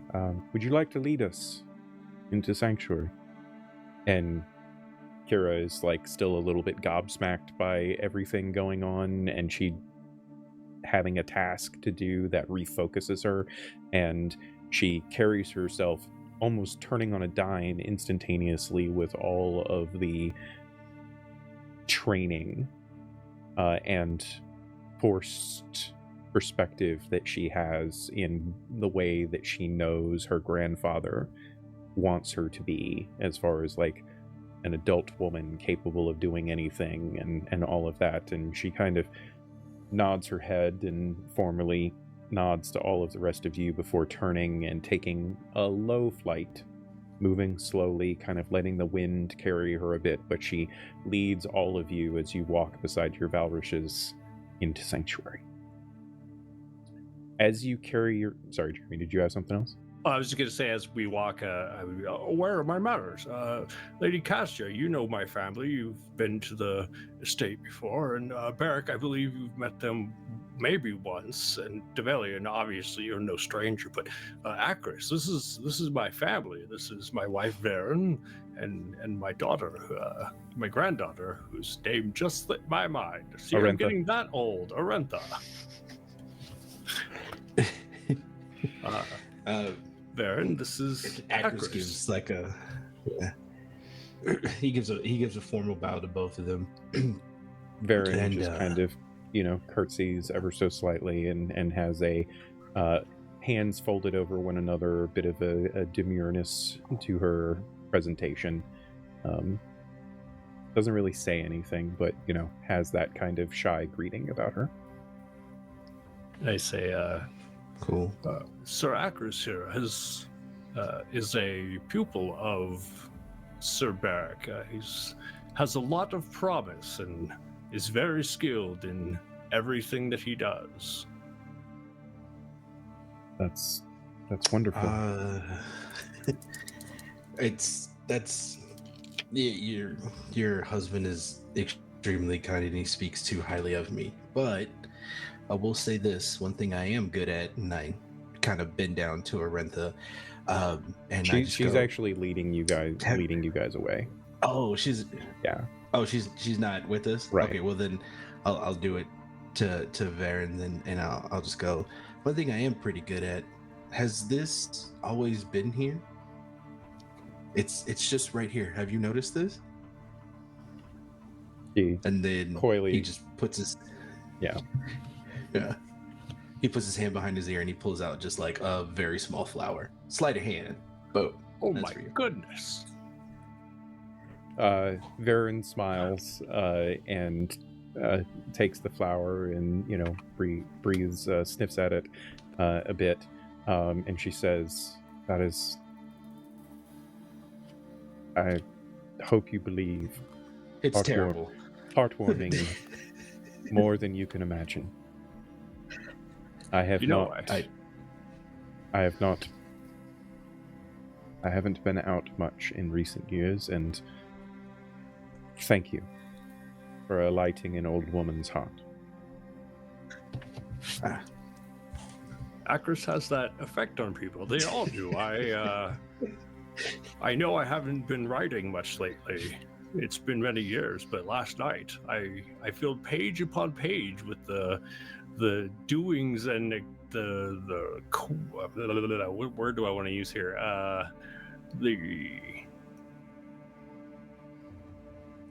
You're just so excited to see your family. You can't speak. Right.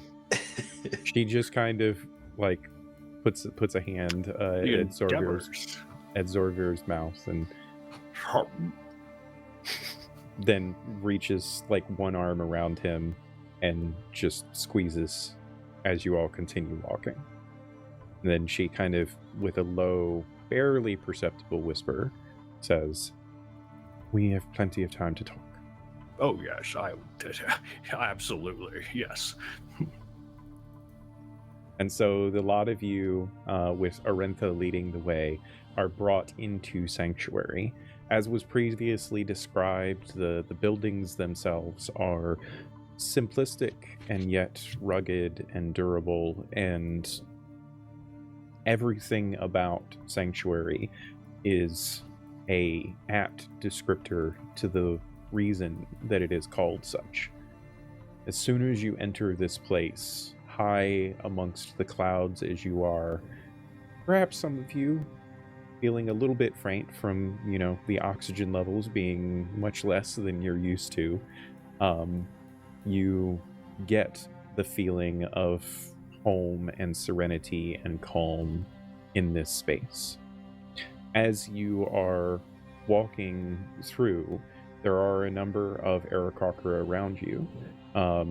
You count, from what you can see anyway, at least a few dozen gathered around. And if you can see that many, most of you, being the astute individuals that you are able to surmise that the village itself probably holds a few hundred. it's certainly sprawling enough, as just from what you can see, it adorns several mountain peaks in the immediate vicinity. And there are various Aarakocra flying about the space. But in particular, there's one that catches Zorvir's eye, flying from a far-off building and coming towards you with a rapid flight. So much so that, Jeremy, I think Zorvir might be a little unsettled at the sight. His vision as it is, he sees Kendrasa from very far off, and she is much changed from the clutch tender that he knew a few decades past. She is larger, more physically imposing, and she actually wears armor upon her form as she is flying towards all of your direction in the most rapid pace that she could possibly muster.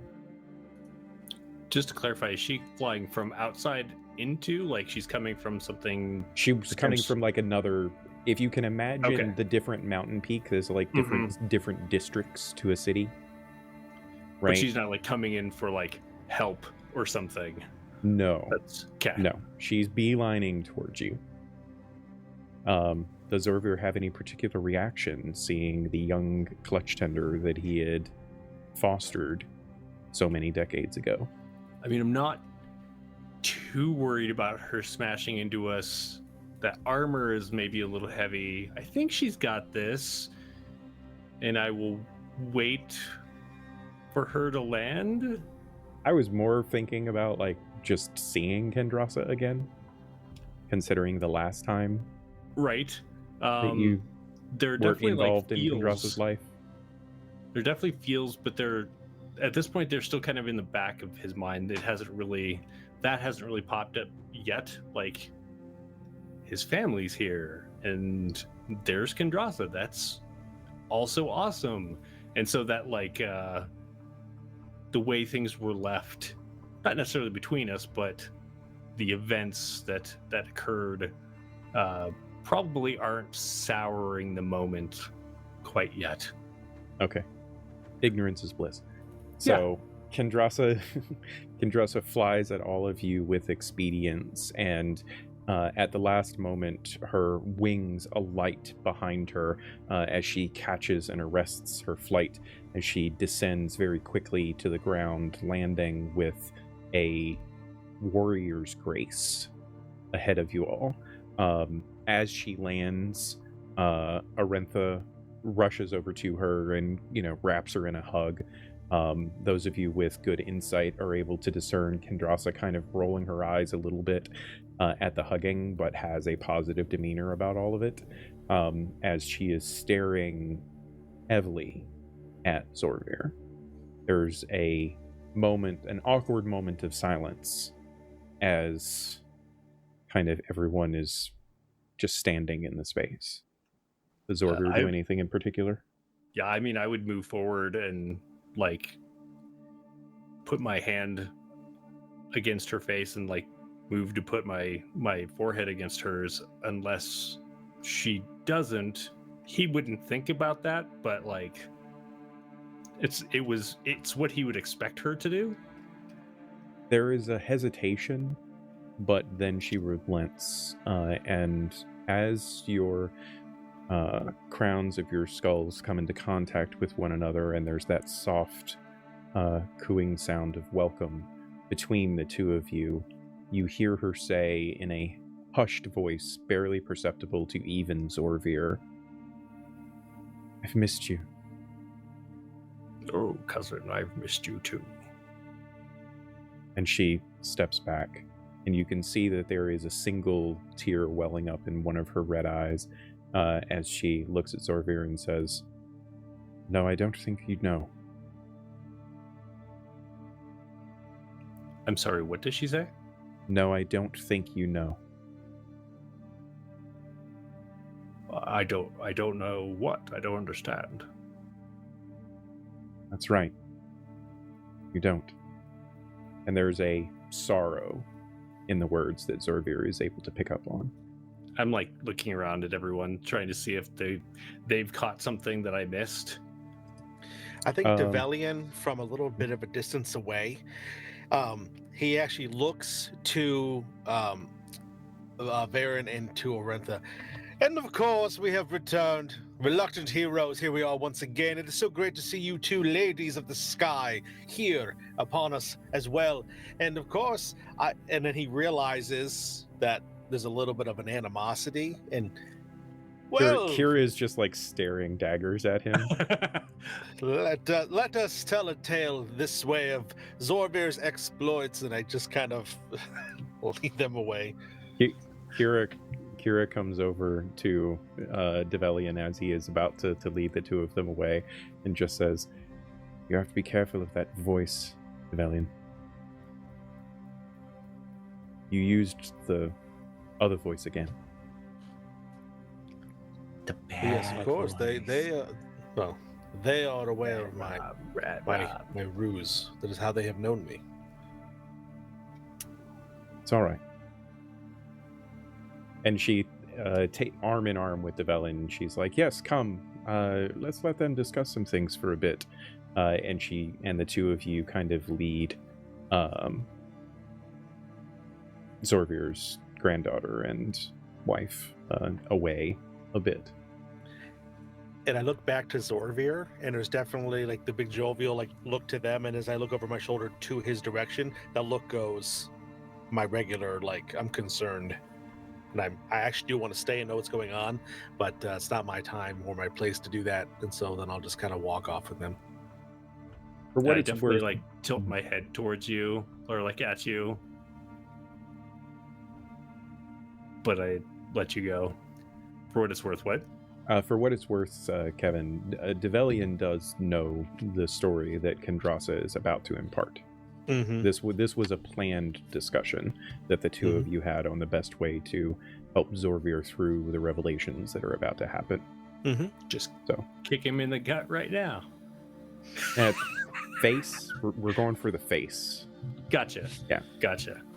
He's pretty tall though, so maybe the gut would have been better. Anyway, so yes, the rest of you are standing there. Some other individuals come out. As I had said before, not everybody here in Sanctuary is Aarakocra. The majority of people are, but there are a handful of other people. A few individuals come out just before Kira departs and everything and start tending to your Valrush and whatnot. And there's this kind of unspoken air about what's happening that Kendrasa is supposed to be delivering some kind of a message to all of you in this moment. As Kendrasa... Sorry, go ahead, Jeremy. I was gonna say, I look back to Kendrasa and I'm like, I certainly didn't know that you've grown up like this, but I feel like that's not what you're leaning towards in your meeting. And she kind of like raps upon the armor on her chest and says, "This helps keep me protected more than just from physical injury." And she looks at all of the rest of you, particularly her eyes linger on Barrick for several long moments before looking also at Cassia and Akris, and she says, "It is good to meet all of you. I am Kendrasa, former clutch tender and relative to this one." And she kind of casually gestures to Zorvir. "And now I do more than take care of the clutch." As her eyes kind of shift over to Zorvir, you can see very plainly a heavy burden upon her very soul. And she starts... At first, she fluffs her wings as if to take flight, and then she shakes her head as she looks over at the three others that can't fly, and just kind of like with an arm gestures forward towards an area to sit. And you can see that there is covered in snow, carved out of the very stone itself. There is a space for all of you to alight yourselves after clearing the snow away, of course, to sit down upon the cold stone and rest for a moment. As we sit, I look to Kendrasa. Is there a clutch here? Is that why you're here? Are you taking care of more eggs? I help, but that's not why I'm here now. And there is 3, in fact, currently. We had a clutch born 7 years ago now, I think it was. And Wow, that's marvelous. Indeed. The clutches here have not been cursed. Cursed? Did you find why it is that the eggs were going bad?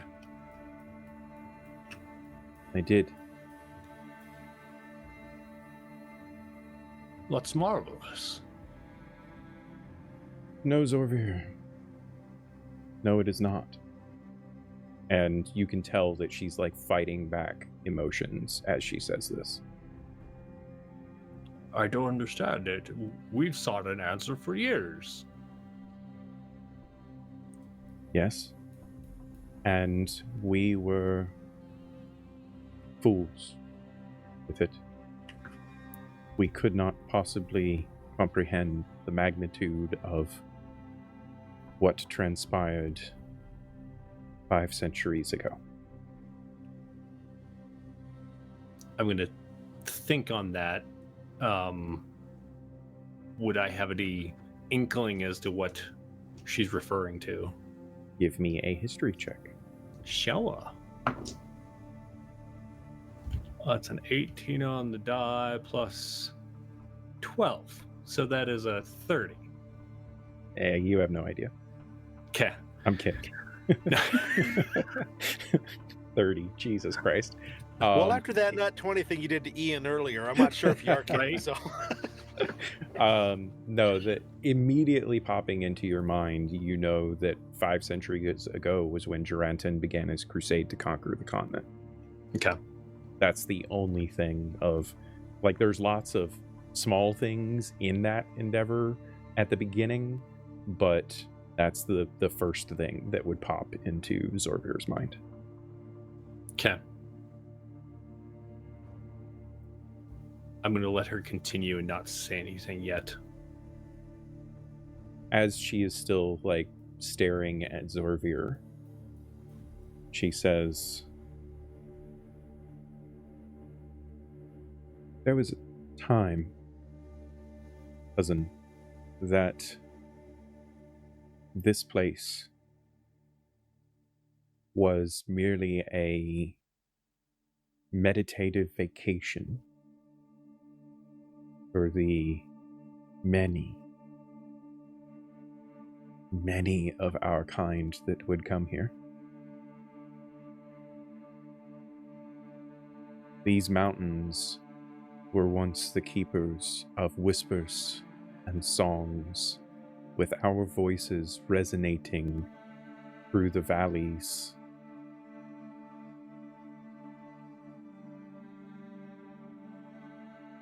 And now this is all that is left.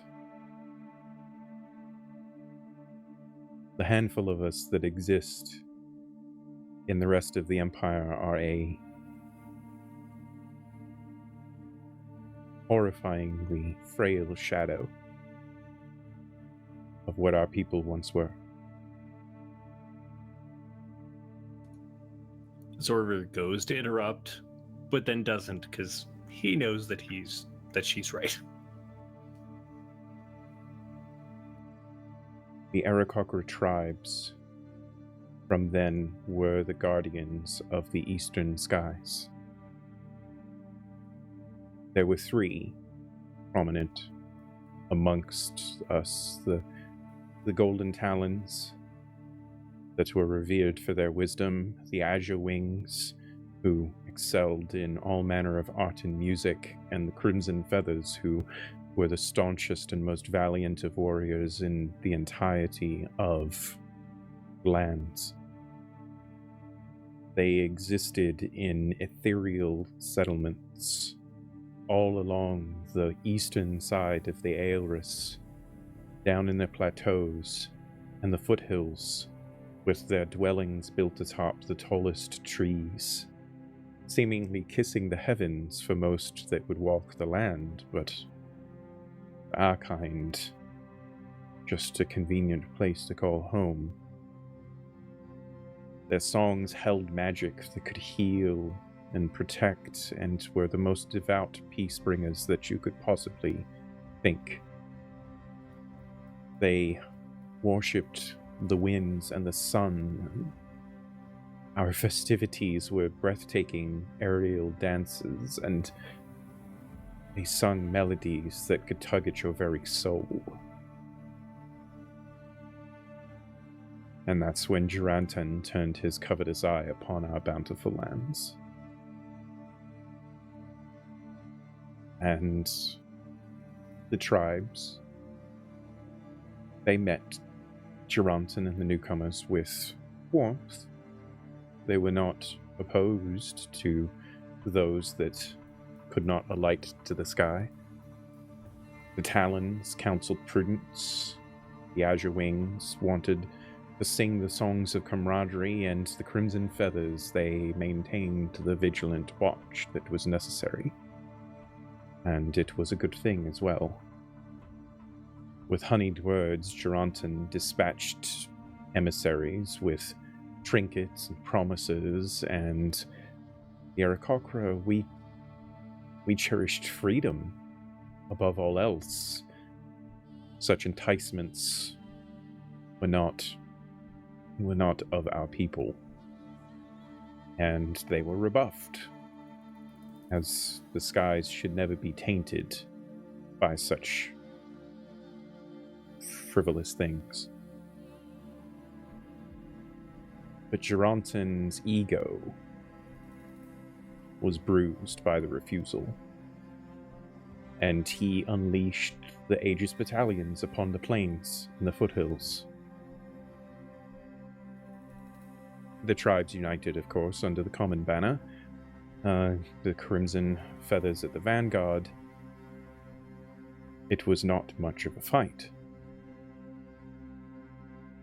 Duranton had never experienced fighting against a people that could fly, a people with a mastery of skill and weapon and magic and flight.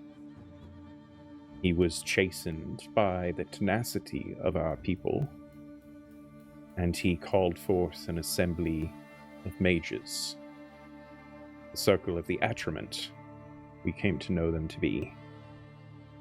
And chief among them was Elzrada, the Stormbringer. She harnessed the raw fury of the elements, and the circle was instructed to subdue all of our tribes, so that we could no longer guard the eastern skies. The war that was initially waged was fierce. Thunder and lightning roared and seared the very skies themselves as the elemental forces clashed upon the soaring tribes. Our people, desperate in the moment, they wove songs into a shield to protect the lands, and the bravest of warriors took upon the tempest of spells, sacrificing themselves to strengthen the very fabric of the song that our people sang. But we were faced with the vast forces of Intresca, and the battle was not just for land, but for their very souls and for history. The Azure Wings, masters of wind magic and song, cast aside their usual reserved nature. The Talons, traditionally the guardians of magic and heritage, they unsheathed their claws without hesitation, and they both, tribes, stood tall with crimson feathers, and in unison for the preservation of our kin. The skies were turned into a canvas of battle as all three tribes, for the first time in history, fought not as separate entities, but rather a united force of Aarakocra people. The Azure Wings dove into the fray, their songs of wind now fierce battle cries, as they whipped the air with torrents, their wings raking at the enemies, talons sharp as the mountain air. The Golden Talons, they could weave the very essence of heritage and history, and they did so to protect. And through that protection, they formed a new strength for their kin. The ground beneath them crackled with power of ages past, as they themselves even engaged in melee against the forces allied against Crimson Feathers, who were already one of the most formidable fighting forces to exist. They were enlivened by the combined strength and resolve of the other tribes, and like the legends that they were, they led the charge again and again and again against the Intrescan battalions. They were a storm of feathers, talons, and unyielding spirit. The skies and the earth bore witness to their last stand. As the hours turned into days, even the valiant spirits of our people could not stop the onslaught. They, tired and outnumbered, their wings couldn't keep them aloft. They fought to the very last feather, hoping against all hope that their songs and their spirit would never be forgotten. As the dust settled, the torn banners of the battalions flew low against the bloodied fields.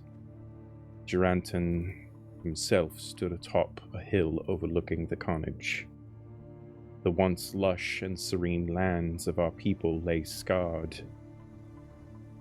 But even in victory, Duranton's wrath could not be subsided.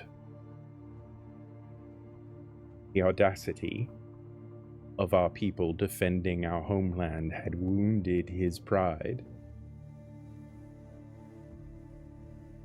He commanded his Archmage commander, Elzrada, to make the Aarakocra pay for the humiliation that they had wrought upon his conquest. He wanted to break their legacy. He demanded the use of the forbidden arts to let all Aarakocra know despair as he had known rage. Elzrada, ever subservient to Duranton, knelt upon the scarred earth and chanted words older than the land itself.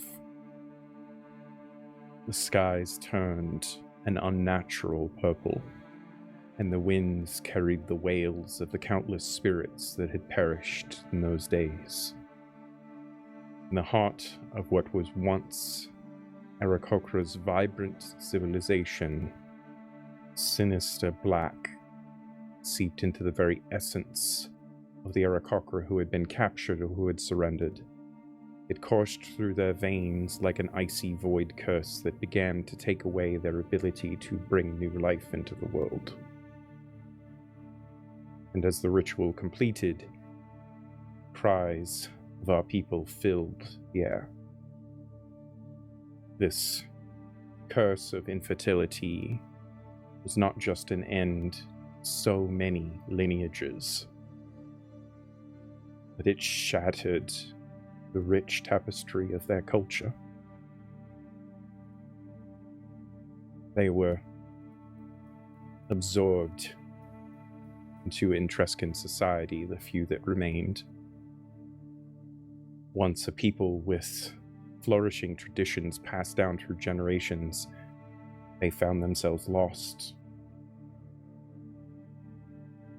Our songs of history that our people had sung and spoken of for so many generations became whispers, and the curse made it so fewer and fewer of our kind were born into each new generation.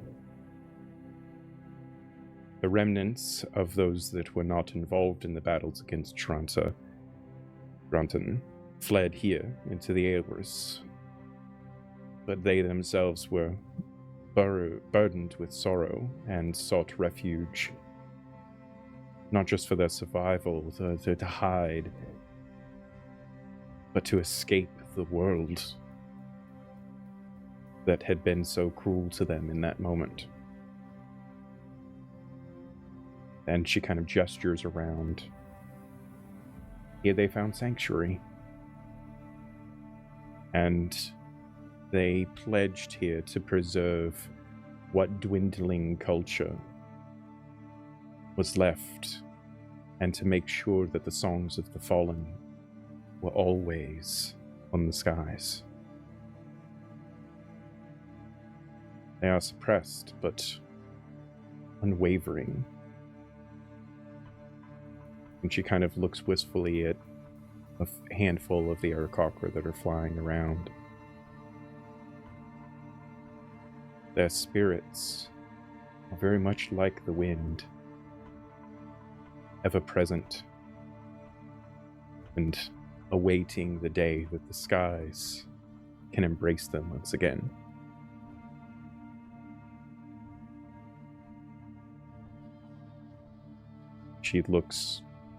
Most of the conversation, she has been looking at Zorvir, kind of gauging his response, but now she looks upon him with the most significant amount of sorrow that he has ever seen in her eyes before.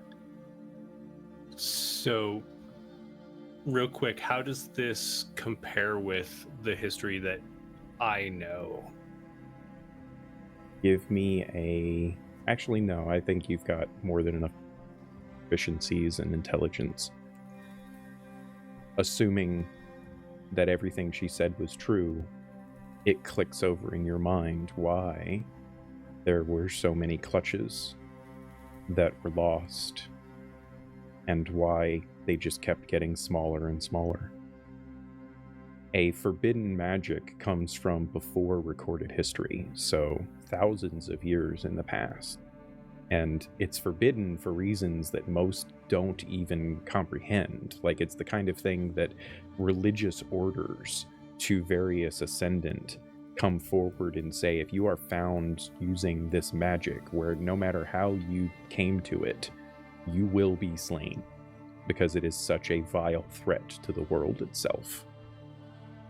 So, Chirantan using something like this at the beginning of his conquest and the fact that you've never even heard of this story before, it's gotta be terrifying, at the very least. And what other question, the fellow who cast the spell, is he still alive? Go ahead and ask that. What was his name? Sorry. Elsrada. Is Elsrada still alive? She is. I see. And Would you like to meet her? Meet her? She's here. She's amongst our people now. How do you think we know these things? There's a very long pause, and I just am staring kind of through Kondrasa, that 1,000-yard stare. Then I stand up and walk to the edge of the clearing, and face out towards in like open sky, if possible. Mhm. And I reach into that pocket that you've all seen me pull things out of, and from it I pull out. At first, you think it's like my songbook, but then you realize it's like a blackened, kind of weird looking leather. It's definitely not my like normal songbook, and there's just like a weird sense of ickiness about it. And I just look over my shoulder, not even fully looking at any of you, and say, if you would be so kind as to tell my wife and granddaughter that I will see them for dinner. And then I spread my wings and fly away. As you fly away, Kendrasa stares at you, watching you go, or turning back to the rest of you, and you can see upon her face a understanding of Zorvir leaving. And she looks at each of you and says, he is going to be all right eventually. I reacted the same when I learned all of this.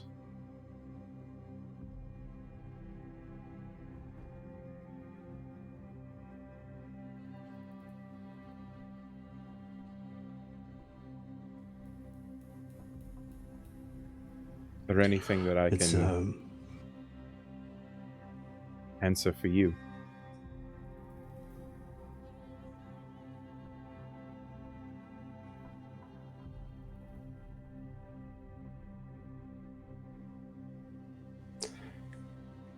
It's a lot to take in right now, so it's best that he has a space.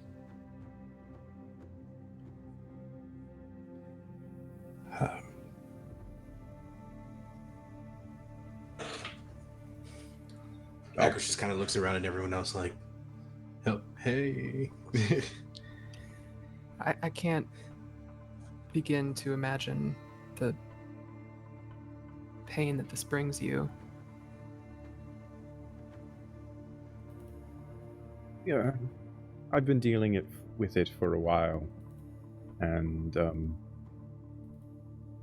I channel my anger through, and she kind of places a hand on the armor on her chest, through more effective means than just screaming into the sky.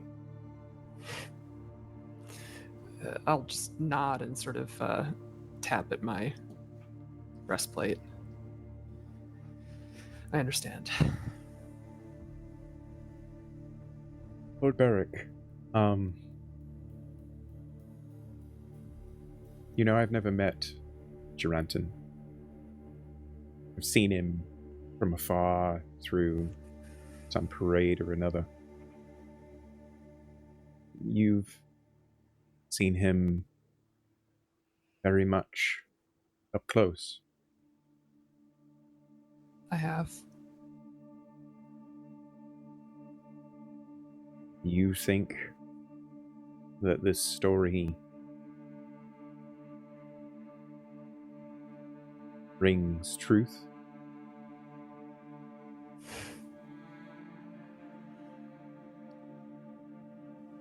Unfortunately, yes.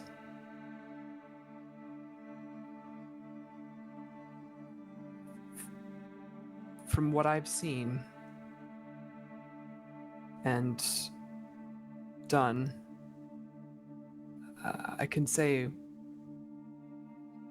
with near certainty that there is no good in that man. And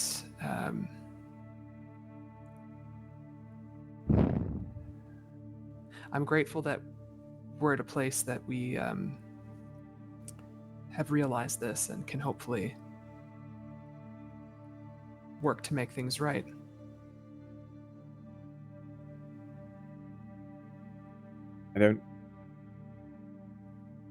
I don't think that things can ever be right.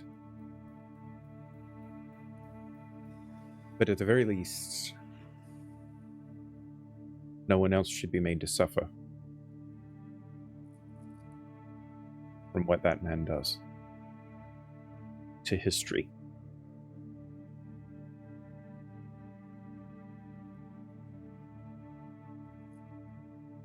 And I think Cassia, more than the others, probably as you're sitting here watching this woman, you can see that she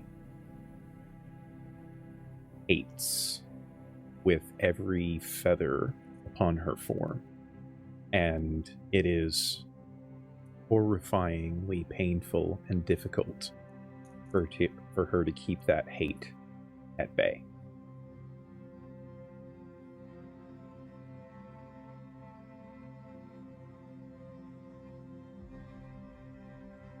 You all sit there for quite a bit of time before she says, I was being truthful when I said that Elzadra is here and living amongst us. At one point, she was probably the closest person to Geronton in history. She may be able to give us some insight, although I'm not certain. She is, she's broken. And sometimes it's hard to get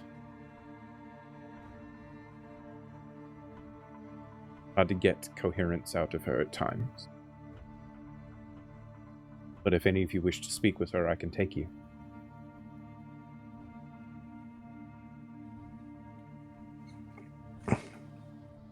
I think Hackers looks at everyone and goes, I think, yeah, it's part of the reason why we're here. It's going to help. any information we can get be a great help. All right, then. Come with me. And she kind of stands up and, like, her wings fly out and she starts, and then she stops herself. Walking. Yes, walking. And she starts trudging along through a path. As she is leading the three of you, Barrick, Cassia, and Aelress, away, Aelress sees someone in the distance, and there is a familiarity to that someone, although he doesn't know why there's familiarity, because he's never seen them before.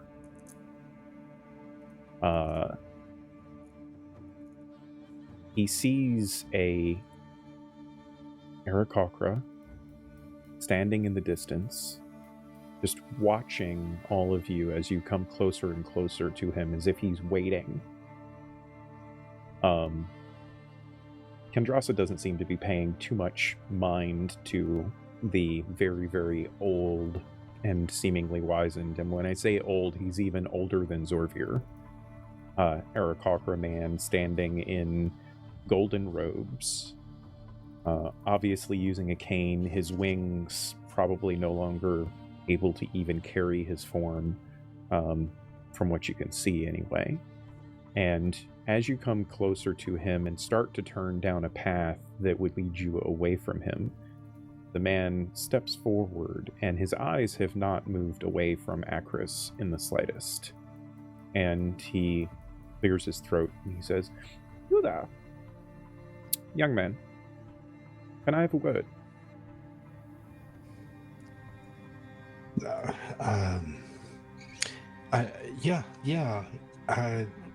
I'm sorry, we were on our way to a meeting. Hi, I'm Aelress. How can I help? He looks around your form and seems to be kind of looking you over, and has this quizzical expression upon his face. And eventually his gaze rests upon the pouch at your side, and he kind of points at it, and he says, "There it is. Why are you hiding it?" And he's pointing at the pouch that has your holy symbol in it. Aelress is a little stunned by that because nobody knows it's there. I'm not hiding it, but Yes, you are. It's in the pocket, so no one can see it. You're hiding it from yourself. yeah. I guess maybe that's the case. Who? I'm sorry, I didn't catch your name. Oh, right. No, I'm O'Darlin. And you're Aelress, right? Yeah, no, I'm Aelress. It's a pleasure to meet you. How did you know that was in my pocket? Oh, he told me. He told you. Yeah. And so Aelress will pull out the holy symbol, and he'll go. As you do, you see that his face kind of broadens in joy as he sees it.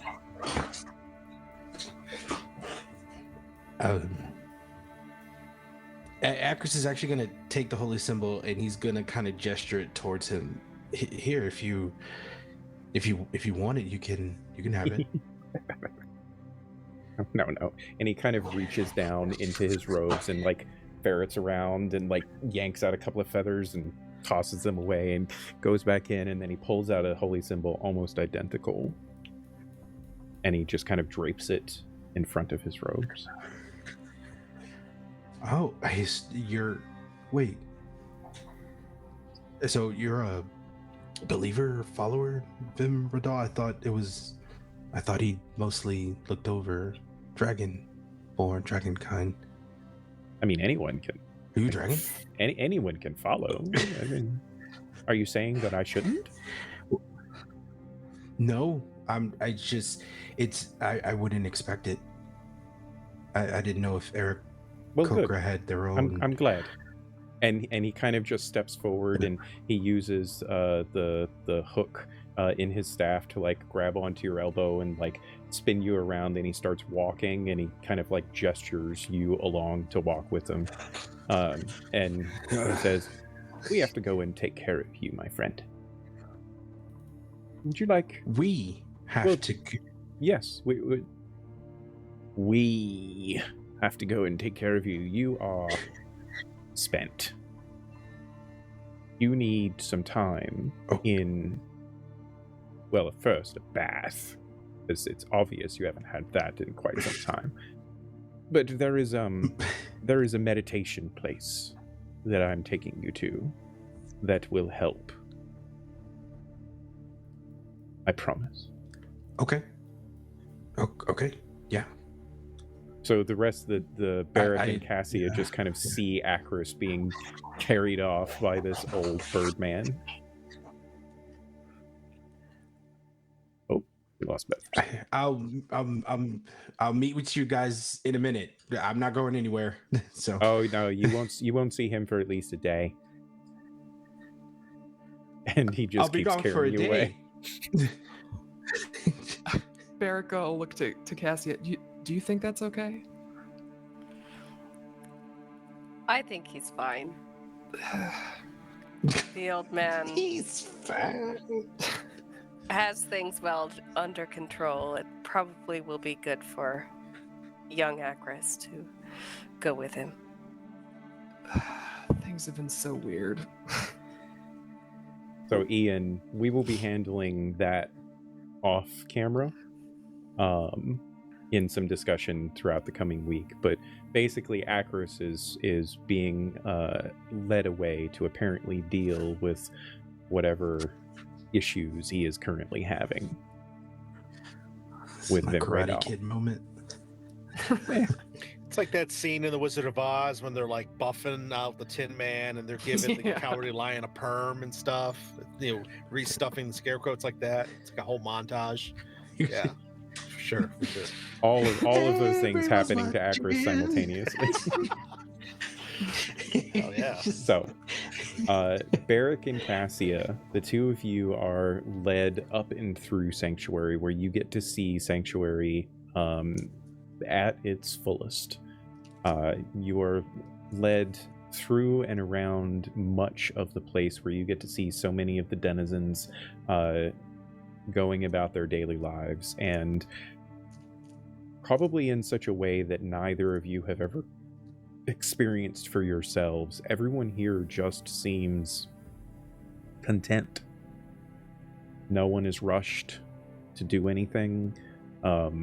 Everyone seems to be very friendly with one another, and you don't see anyone with the scars of the world upon them.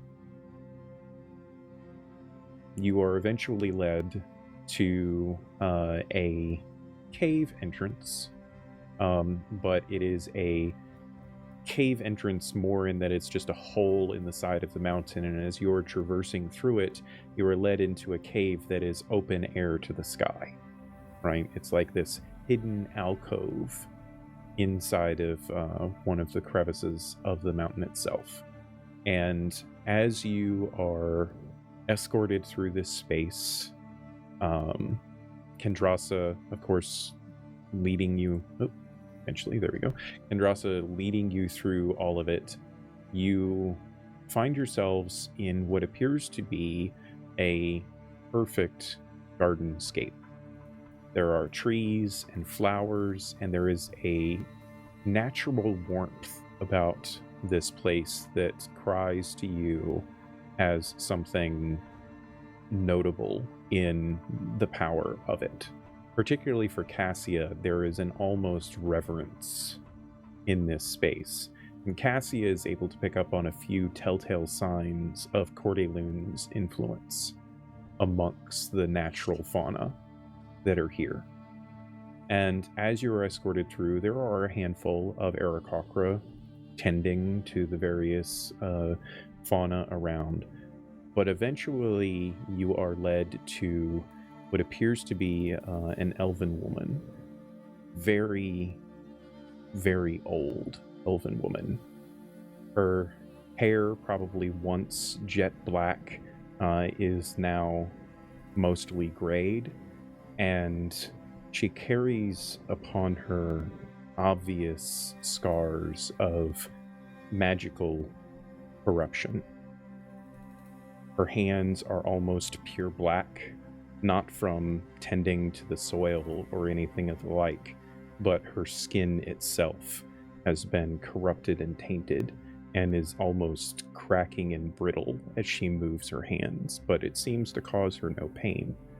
Her eyes are marked heavily with this same blackness, and particularly Cassia is able to immediately tell someone that has dealt in the things arcane that should never be touched.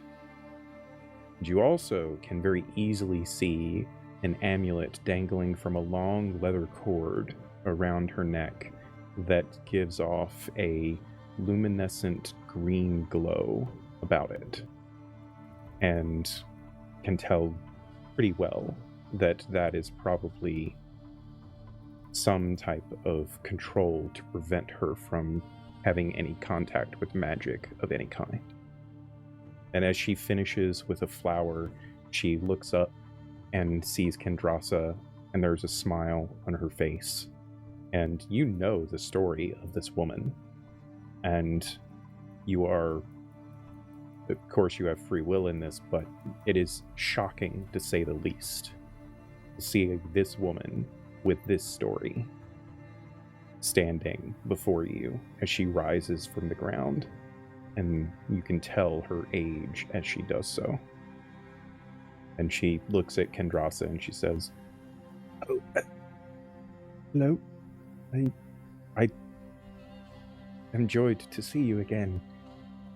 And you can tell that her eyes aren't quite right, and her speech is just a little bit off kilter, like she's straining to communicate. And Kendrasa, for her part, acknowledges with a slight smile, as, slight as you can notice a smile on a Aarakocra, and has a very, very formal acceptance of the presence of this woman. And she kind of just gestures to the two of you, and she says, Elsrada, these people would like to talk to you for a moment, if that's all right. And Elsrada just kind of twitches a little bit and turns towards you and just nods and says, "Yeah, yes, that's lovely. What can I do for two esteemed guests of Kendrasa's?" Madam, we have questions about Geronton. Her demeanor changes starkly as you mention Geronton's name, and she just nods, and she says, "Of course." What are your feelings towards him at this time? She almost... She can't hide anything, first of all, right? And she almost shatters in front of you emotionally as you ask this. And it takes a few moments for her to compose herself. And she winces, and you can see black tears come out of her eyes as she wipes them away and says to you, I have nothing for him, about him. I mean, perhaps you'd like to help some of us, for lack of a better phrase, end his reign of terror?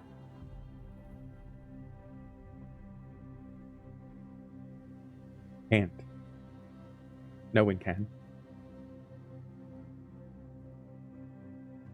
No one is able to cheat death entirely. He's no exception. Delvominath would never let it happen. And why is that? That's all Delvominath wants, is for people to know the things that no one should know. And Geronton knows. He knows many things. Well, even if this is a fool's errand, we have to try to stop him. So anything that you could provide us with that might help, please.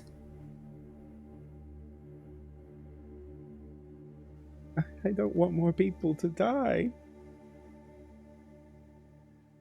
None of us do. You will die. You will throw yourselves upon him and die. Is there a chance that he would die along with us?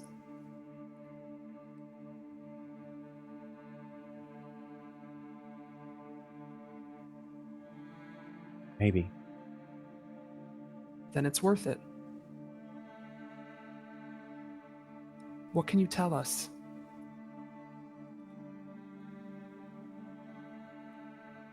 You will have to find the tome. Black tome. Okay. Gilded and mithril. Written in hands archaic before time. Find the black tome. He will keep it close to him always. He will not travel far without it. Tome will break his connection to Delvominath.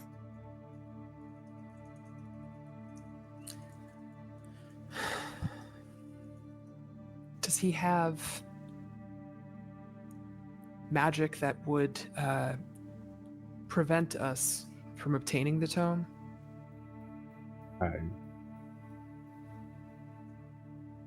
Yes. I mean, always. If, I don't know. Certainly. Wouldn't you? If you possessed Probably. an artifact from an ascendant?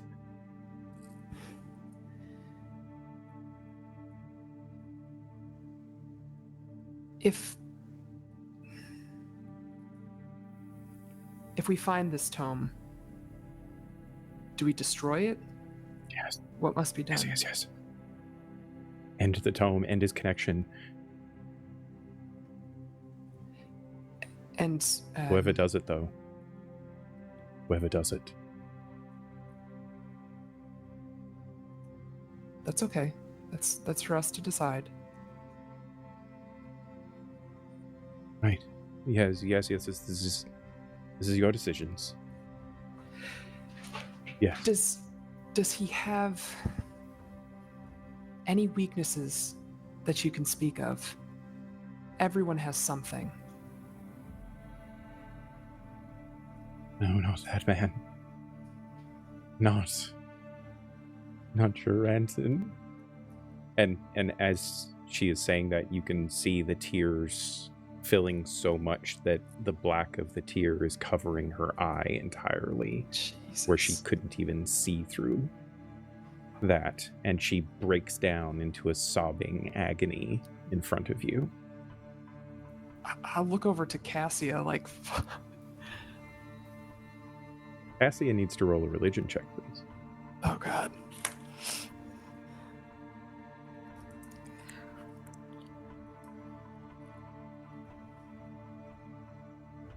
Dirty 20. Cassia knows Delvormanath well. Delvormanath is the antithesis to Apraxis, in that Delvormanath spreads knowledge, all knowledge, to everyone and anyone, and that there are no secrets that should ever be kept. Because secrets that are kept are secrets that can destroy. And very few people in existence, in history to have ever existed, are able to fully survive contact with the kind of knowledge that Delvormanath doles out. There are no temples to Delvormanath. Delvormanath's name is it's whispered on the wind as almost like a boogeyman to people of any religion. And even the Ascendant themselves are believed to be afraid of Delvormanath.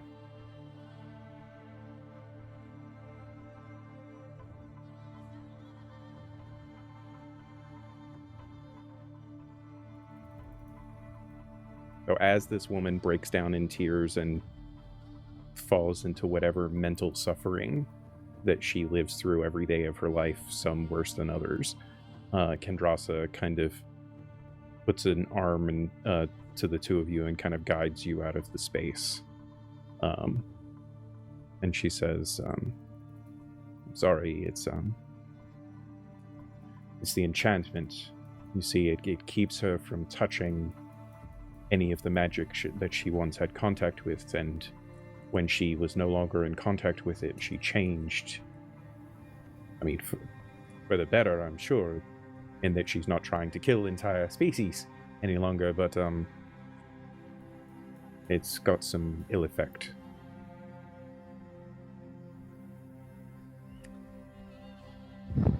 Has she ever spoken of Duranton to you? Anything you haven't told us yet that could be helpful? She's told you more than she's ever told me. The only time that I ever got anything out of her in regards to Geronton was that he is the most impossible figure to ever exist, and nothing can ever slay him. I don't think that's true. Well, let's hope we find out. And she kind of just guides the two of you out. You all eventually will find yourselves gathering up for dinner. When does Zorvir come back? It would be a bit later. There are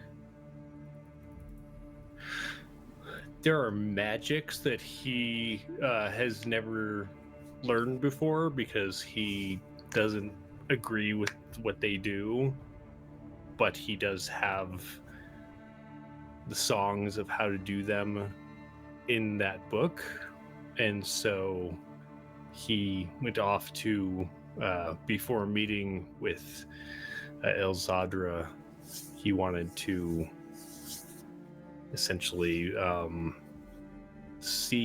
look more into that, and he also just wanted to go kick things for a while.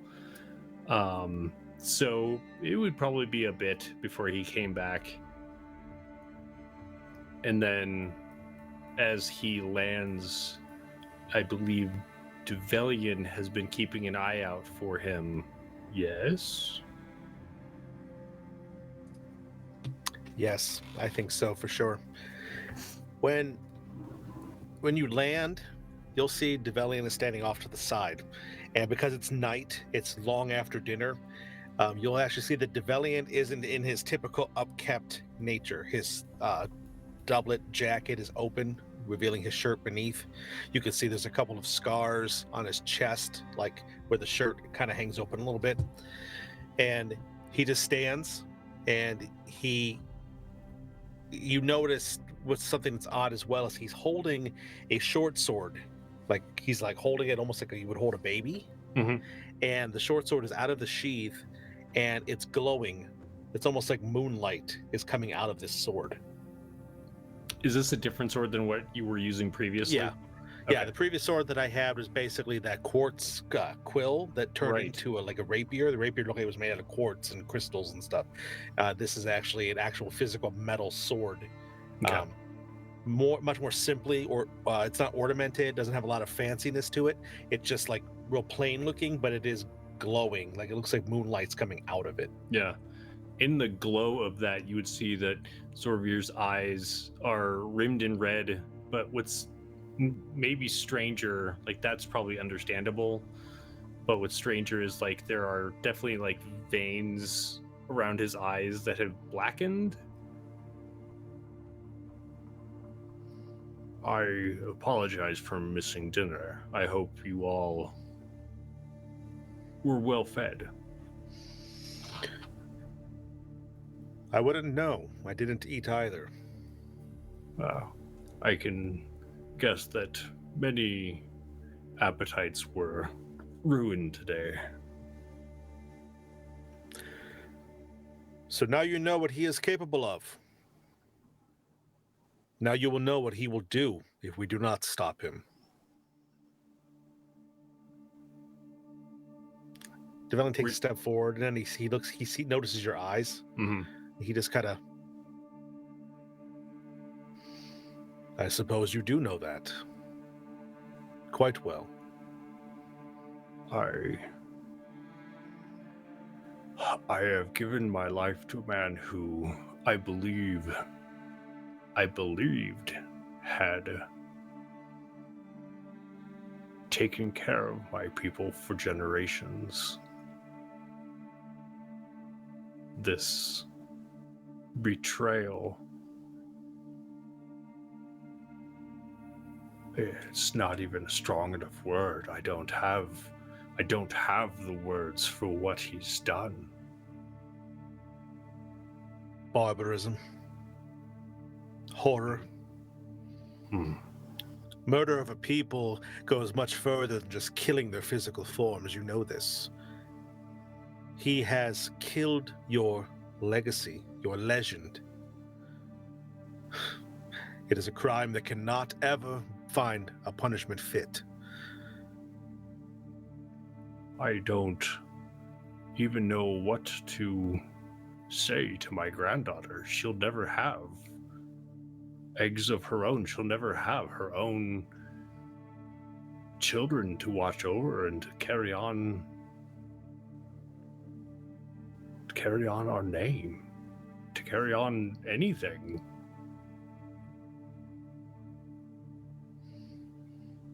It is a steep price to go against the Emperor and all of his righteousness.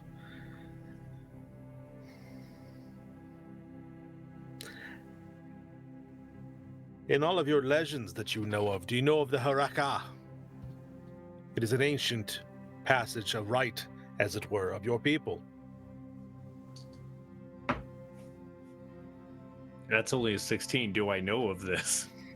I have not heard of this, but after today, I am questioning everything I've been taught. In the time before, when your people were a force to be reckoned with across the realm of Ysterra, the three factions had their own individual ways, and one of them was the Crimson Feathers. Strong, capable, powerful warriors who found their way as great protectors, as men and women of the Aelress race who knew what was important. And because of this,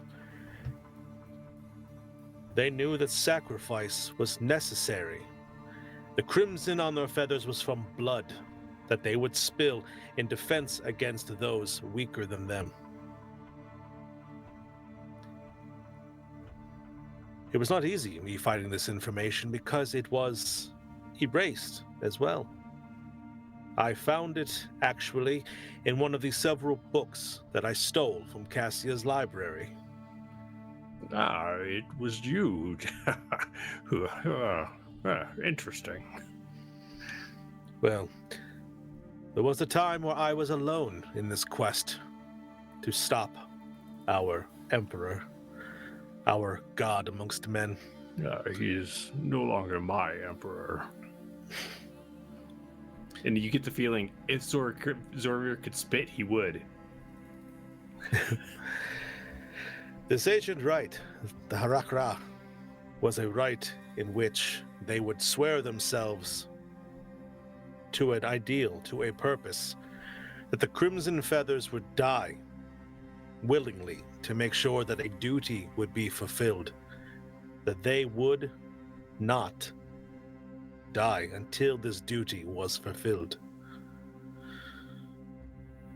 And they had to do it with a moon-touched blade.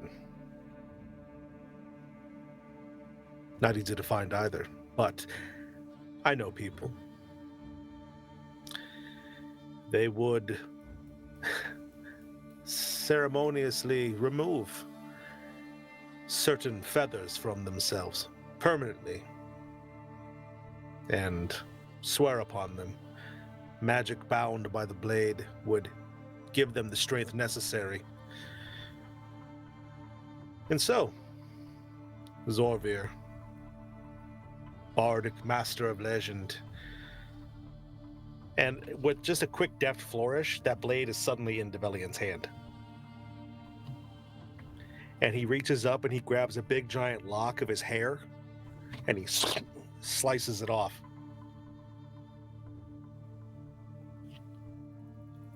He hands the hair towards Zorvir. He tilts his head and eyes it for a moment and then takes it. When we return, I aim to change the fate of Ysterra. Intresca will know a great requiem for a man, a myth, whatever we wish to call him. And now, I may be part of that bargain. You and yours will be avenged.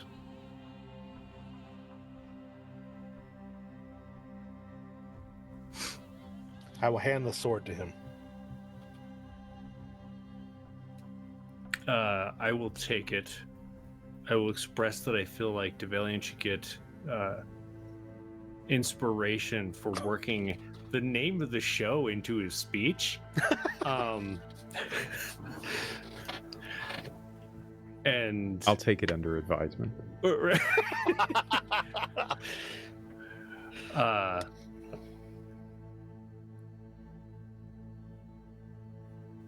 Do I get a feeling of what feathers You have I might? no freaking clue. Yeah, I'm just like, am I getting warmer, colder, warmer, colder? That may be a question for your now disease-free wife. Not I.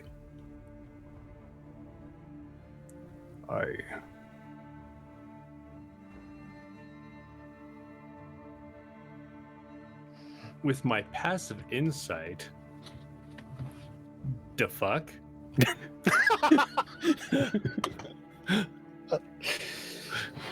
I don't think any of us know that one.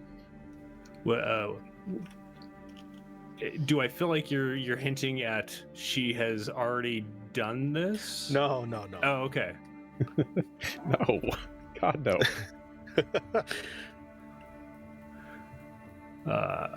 She's only been here like 2 weeks. Just being a rascal, picking up on the fact that you were asking if you were getting warmer while putting a blade to certain parts of yourself. It is after our story time with my cousin, I went out and made a promise to my granddaughter. She wasn't there, of course, but I will see the future that she has left be a happy one free of this emperor. And I'm gonna grab the feathers that were next to the area that you cut your hair off, and I'll cut those off. Okay. Oh no, he's bald. Right?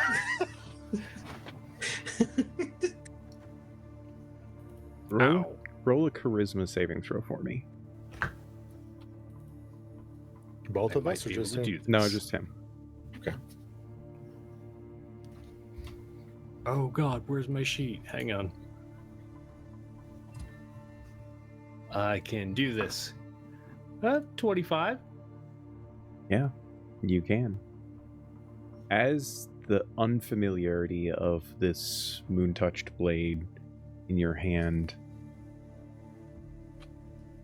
you move the blade across your form, not sure where to cut, not sure if you even believe what Develian has said, not sure about anything anymore, given what has transpired in the past day.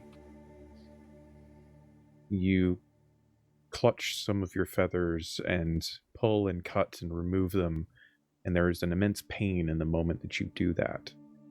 And your eyes clench, and it hurts so much. And there's a song on the wind that pulls you out of this pain. The song that you heard earlier in the day, only this time it isn't your granddaughter, and it isn't a faint memory. It isn't your willful forcing upon random winds of the noises of the mountain winds that makes you believe that it's your granddaughter playing. This time you hear it, and you hear it with every fiber of your being. And you feel as though something has changed within you. And we will find out what that change is next week as we wrap up tonight the reveals of the history of Intresca and Duranton and the Aarakocra, and Zorvir's completely not knowing anything at all about the world coming all to light. Thank you so much, everyone, for the amazing role-playing and storytelling. I loved every bit of it. I hope you did as well. We are going to go around the horn here and let every one of these fine people tell you all about themselves and where they can be found on the internet and the awesome things that they're doing. And we will start with Ian. Good sir, please tell everybody the awesomeness that is you. Man. Hey, everybody, I'm Ian. You can follow me on all socials at your boy Big, which is YABOIBIG. Of course, I will be here next week for the finale. And just follow me on my Twitter to know what's coming up next. Maybe, no. Follow me on Twitter to know what's going up next. Got some stuff coming up, so it should be a lot of fun. Awesome. Thank you so much, Ian. Loved all of this. Again, Kevin, you got some stuff going on, right? Yeah, all the time. Yeah, hi, I'm Kevin. I played Develli in Illustriel tonight, and can be found online at the socials at KevRan Games. I'm part of the production team here on Wanderer's Haven, which is a blast and an honor. So I'm glad to do that. Be doing lots of cool, fun stuff with that, including this awesome game, which we'll conclude next week. When I'm not here, you can see me every Friday on Lanata Turna, which is a separate channel that I actually am the U.S. ambassador for. We're playing a grim, dark fantasy game, and it's very cool. We're in our second arc right now with some amazing players. So check us out there. And then we have some other games that I run here on this channel too. So we are always around. So thank you for this. Indeed. Thank you so much. And Beth, I think you've got one or two things coming up. A few things. I'm Beth, and you can find me on social media at Beth Masco. You can find me here on this very channel all the time. Coming up, I have got a few things. So on Monday is the second and final Mouse Guard game over at the Bleak Seasons channel. It has been really fun to see how everyone portrays these sweet little mice characters. And so adorable. So freaking adorable. So good. In a pointy dagger kind of way. Oh, yes. I mean, Bleak's gonna bleak, so there's some depth, but it's still very cute. Bleak. Yeah. And then Tuesday is the Barbie game, which I'm very excited for. Both Deb and Kev are going to be playing in that game. It's going to follow an adventuring party that would be very familiar to anyone who plays D&D, and they're getting yeeted to the Barbie land. So that should be a lot of fun. Yes. But this was a very, very fun episode. Wow, the lore. I can't wait. I can't wait for next week. I can't believe we're at the end. I know, me neither. Deb, please do us all a favor and tell everybody about the awesomeness that you're bringing to this table and beyond. Yeah, I'm Deb. I'm on Instagram at dsweats. Not a dude from Texas. If you try dsweats on Twitter, apparently you'll find a guy from Texas. I am on this channel a bunch, and will be here until I get kicked out. Barbie game on Tuesday, the last episode of this game next Wednesday, and hopefully a Traveler game in a couple weeks with Kev, and a bunch of stuff. I'll be around.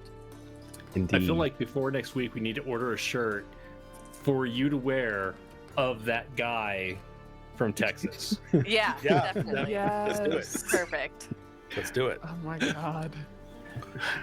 I just looked him up and everything. That'd be funny to put that guy on the shirt. Oh goodness. Yes. That would be hilarious. Now I don't remember who all I've called on. Jeremy, I think you have to go now, right? Sure. I'm Jeremy. You can find me here on this channel. Also, if you head over to WH Pubs on Twitter and most of the places, or head over to whpublications.com. What else is coming up? I'm not around for it on Saturday night, but Beth is going to be teching for this month's Star Trek Adventures, where they're going to the lower decks, which is going to be fantastic. Kevin will be playing, as well as most of the regular crew, but they're playing lower decks characters this time. I highly recommend checking it out because it's going to be fantastic. And then I'm actually on Guild Superior earlier in the day for the Alien RPG one-shot, which I'm super excited about. Although I do have to say I was a little... I completely misunderstood about my character. He was a cleaner, and when I think cleaner, I'm like, oh, like an assassin or the person who goes and takes care of business, right? No, it's literally like an old janitor. Wait, so so you and Kevin are both playing janitors on the same day in back-to-back games? Janitors on Saturday, because you're playing a janitor. Kevin's playing a Vulcan janitor. I'm playing a Vulcan janitor who's way too serious about his job. Yeah, right. Good catch. So yeah, head over to Guild Superior. It's at like noon, I believe, noon Something Eastern. like that. Yeah. Sweet. Yeah, that's me. Thank you Miko, again. how about you? We're really going to clean up on Saturday, Right? Oh God! All right, I'm gonna mute Kevin now. Jesus. Thank you so much, Jeremy, for all of and all of you for all of the Twitch awesome channels. role playing that took place tonight. I was not prepared for it, and I don't think any of you really were either. But you rolled with it, and it was awesome. Hi, I am Miko. I am the OKSGM. You can find me doing things here, and I'm also occasionally playing on other channels. Pay attention to my socials if you're at all interested in any of that. And if you're interested in Ysterra, then check out my website, ysterra.theoksgm.com, and you can learn more about all this awesome lore stuff that everybody keeps gushing over. Just want to also throw this out there. Huge thank you, particularly to Ian and Deb, the two of you.